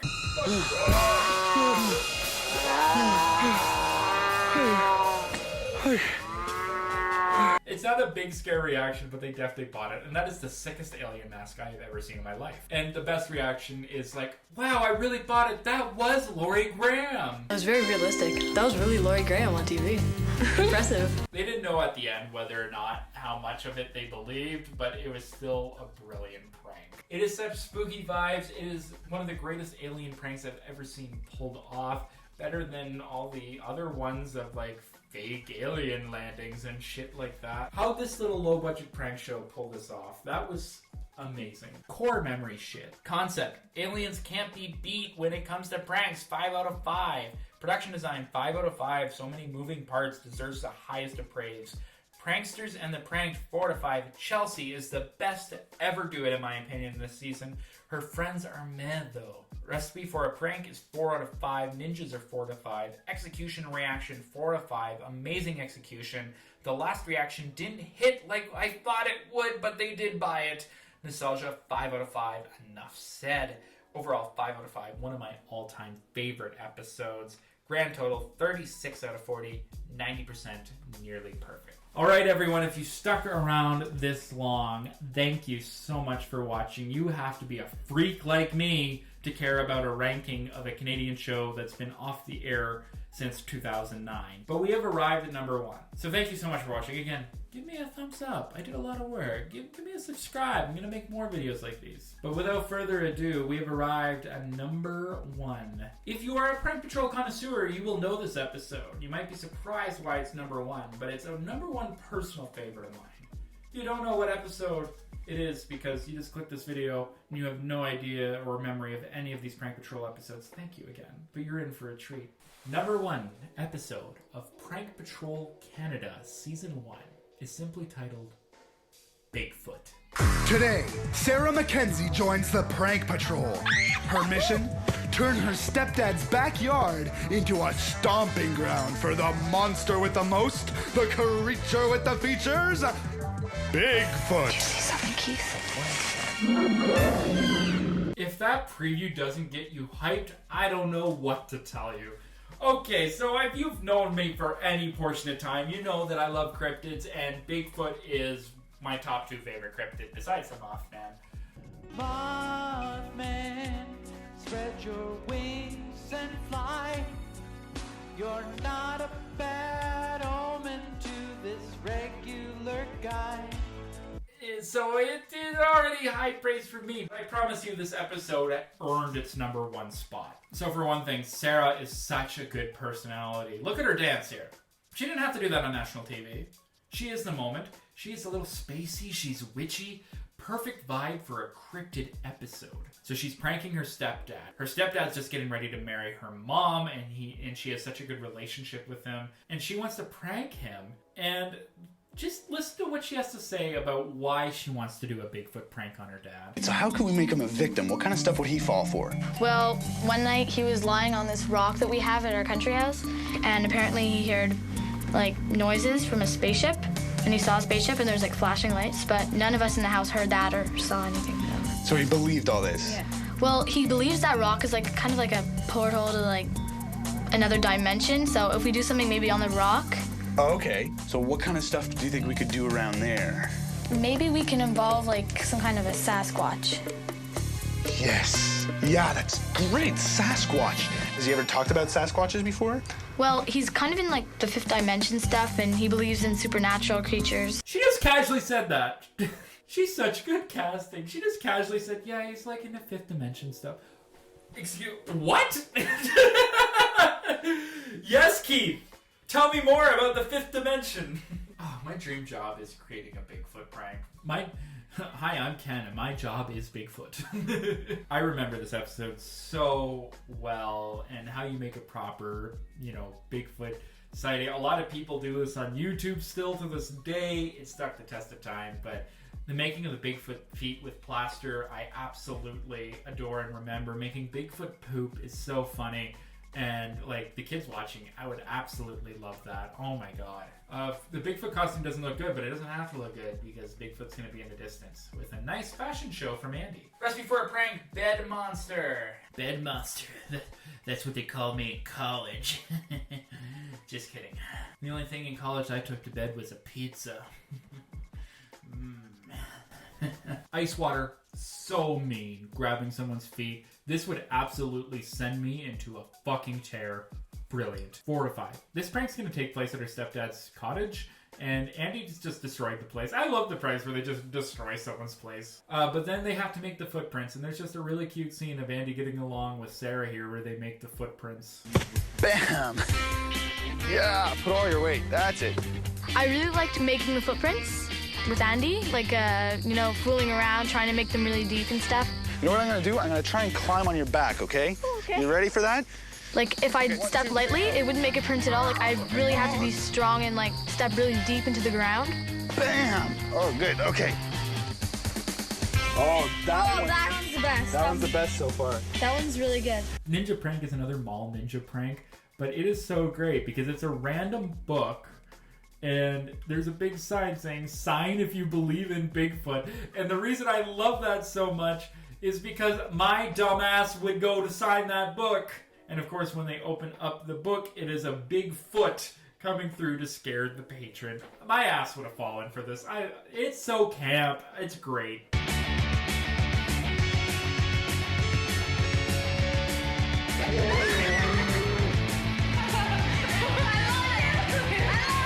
It really puts the other ones to shame, all the other ninja pranks. I think I have to do it a 5 out of 5 for the ninja prank. I love how Andy's trying to say this is what we need to do for the Bigfoot video, but clearly Sarah has seen more Bigfoot videos than Andy. Like man-like. Okay, kind of between the two. Yeah, between the two. Right. And big steps.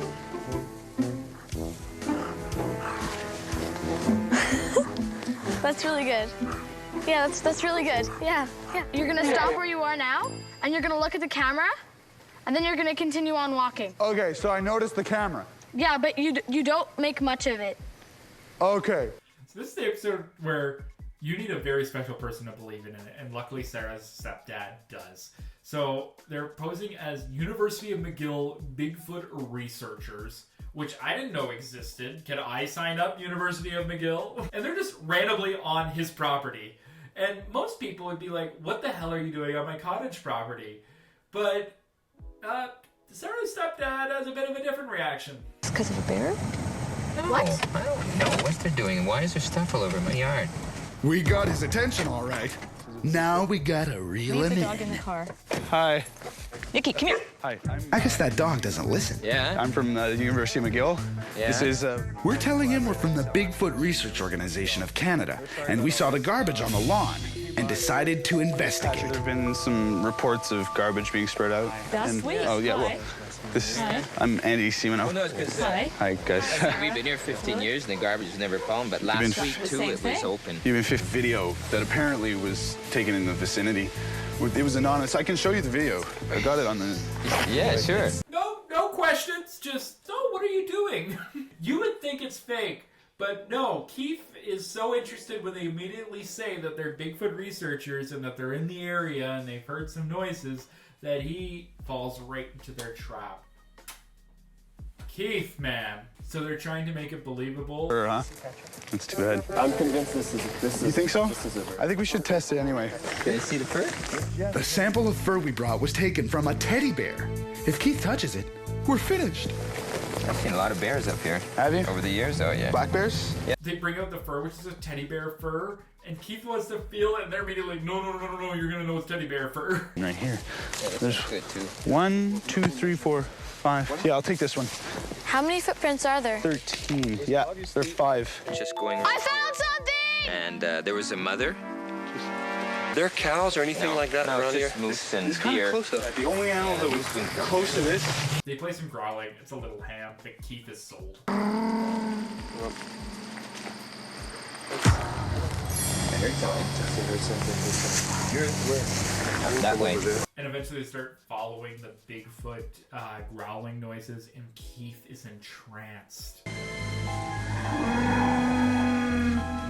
We're approaching the rock where Keith said he saw the alien spacecraft. He is hypnotized. He's going to see a Bigfoot today. My going into the woods is Bigfoot's cue to come out and be seen. If Keith still thinks this might be a bear, he won't for long. Wait. Keith, wait. Look at him. He's leaning forward. He can't believe what he's seeing. This is amazing. He is totally in it. I love it. This is everything you want and expect from a real Bigfoot hunter. Something else I really love about this episode is, unfortunately, Sarah doesn't have much to do in this episode, but she makes more tasks to do for herself. She really puts herself out there going, I want to be more involved with this actual prank. And something really unique that they capture is in the audio being recorded by Sarah. She asks her mom, do you think it's working? And I love how they included this in the episode. Do you think he believes it? Yeah. You think he does? Yes. This is everything you'd expect real Bigfoot hunters to react like, and it is absolutely perfect. The best part, though, is when he realizes it's all a ruse and he's been got. Oh, he's getting too close. Time to let him off the hook. There he is. What are you doing? Andy, stop it. What's going on? It's a fake suit. It's a fake suit. He's so Canadian and brilliant. Oh, he had such a good time, and he realized that they got him good, and it was all Sarah. You have just been taken in by the prank patrol. Nice work. Good job. You did this, eh? And to see if you were good for my mom. Ah, so, and the verdict is? Yes? Yay! Number 1. So that means I can get married now? Yes. Right here. Aw, she gave him permission to marry her mom. That's so sweet. I don't know. This is just everything you want in a Prank Patrol episode.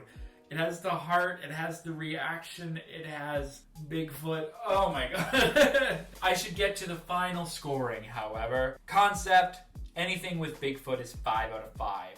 Production design, 4 out of 5. Lots of Bigfoot prep. They did it on Sarah's property though, so I'm gonna give it a 4 out of 5. Pranksters and the pranked, Sarah is great and Keith is amazing. Recipe for a prank, 4 out of 5. Ninjas, 5 out of 5. Execution and reaction, all 5 across the board, baby. Nostalgia, 4 out of 5. I remember the pre-production of this prank a lot. Overall, 5 out of 5. Such a fun experience. Grand total, 37 out of 40, 92%. And you know what? I think that's fair. Going into making this video, I didn't know any season 1 episodes were going to reach 90% on the rating. And that was just because I always knew season 2 is when Prank Patrol really knew what they were doing, and season 1 was the precursor, but they nailed it. And this episode deserves the high praise. You know, this one and the alien one, I think, are so close. The only difference is the reaction at the end. I think Keith is so much more receptive to the prank than the girls in the alien episode. And you really have amazing people working on this prank and people that want to make it the best prank that it can be. I might be a little biased with the Bigfoot stuff, but I truly believe that, for me anyways, this is the best episode of Prank Patrol of the first season, and I want people to see this episode, or I want to show people this episode. It has everything that you could ask for or need. And that is why it is the best episode of season 1 of Prank Patrol. Well, thanks for sticking around to see my ranking of the first season of Prank Patrol. If you're still here, please leave a comment on what your memories are with Prank Patrol. Whether this is your first exposure to Prank Patrol, or if you watched it growing up, what is your favorite episodes? What was your favorite moments in this video? I'd love to hear all about it. This show meant so much to me as a kid. And to be able to rewatch it and talk to you all about it now brings me so much love, and this video is so personal to me. If any of the creators or production Andy ninjas watching this video, I just want to say thank you, because you made my childhood so bright. I literally cried one time when I was grounded and I couldn't watch Prank Patrol on Tuesday night. That's how much this show meant to me. So thank you. There's not much else to say. Do you agree with my rankings? This was a great trip back in time. Thank you for joining me, everyone. Again, if you're new to this channel, please drop me a like. It really helps these videos. And of course, subscribe. Interact. I almost respond to every single comment. So please talk to me about your experiences. I will be back with more videos if you want to see me rank season 2. Or, I know there'll be some of you in the comments going, I only watch the UK or Australian version. They're my favorite versions. I've never seen those. I know that they were licensed to the UK and Australia. If you want me to rank those, I will. I'll watch them for the first time. I'll meet Scotty and the ninjas. And of course, I'm going to make more videos taking a trip back into my Canadian past. Make a video about mystery hunters coming up, and maybe even ghost trackers. And it's just been so privileged and lucky to be able to look back on some very bright television moments of my childhood. All right, everyone. Thanks for part-time time traveling with me. My name is Jake, and I will see you next time. Thank you for food and friends. Thank you for food and friends.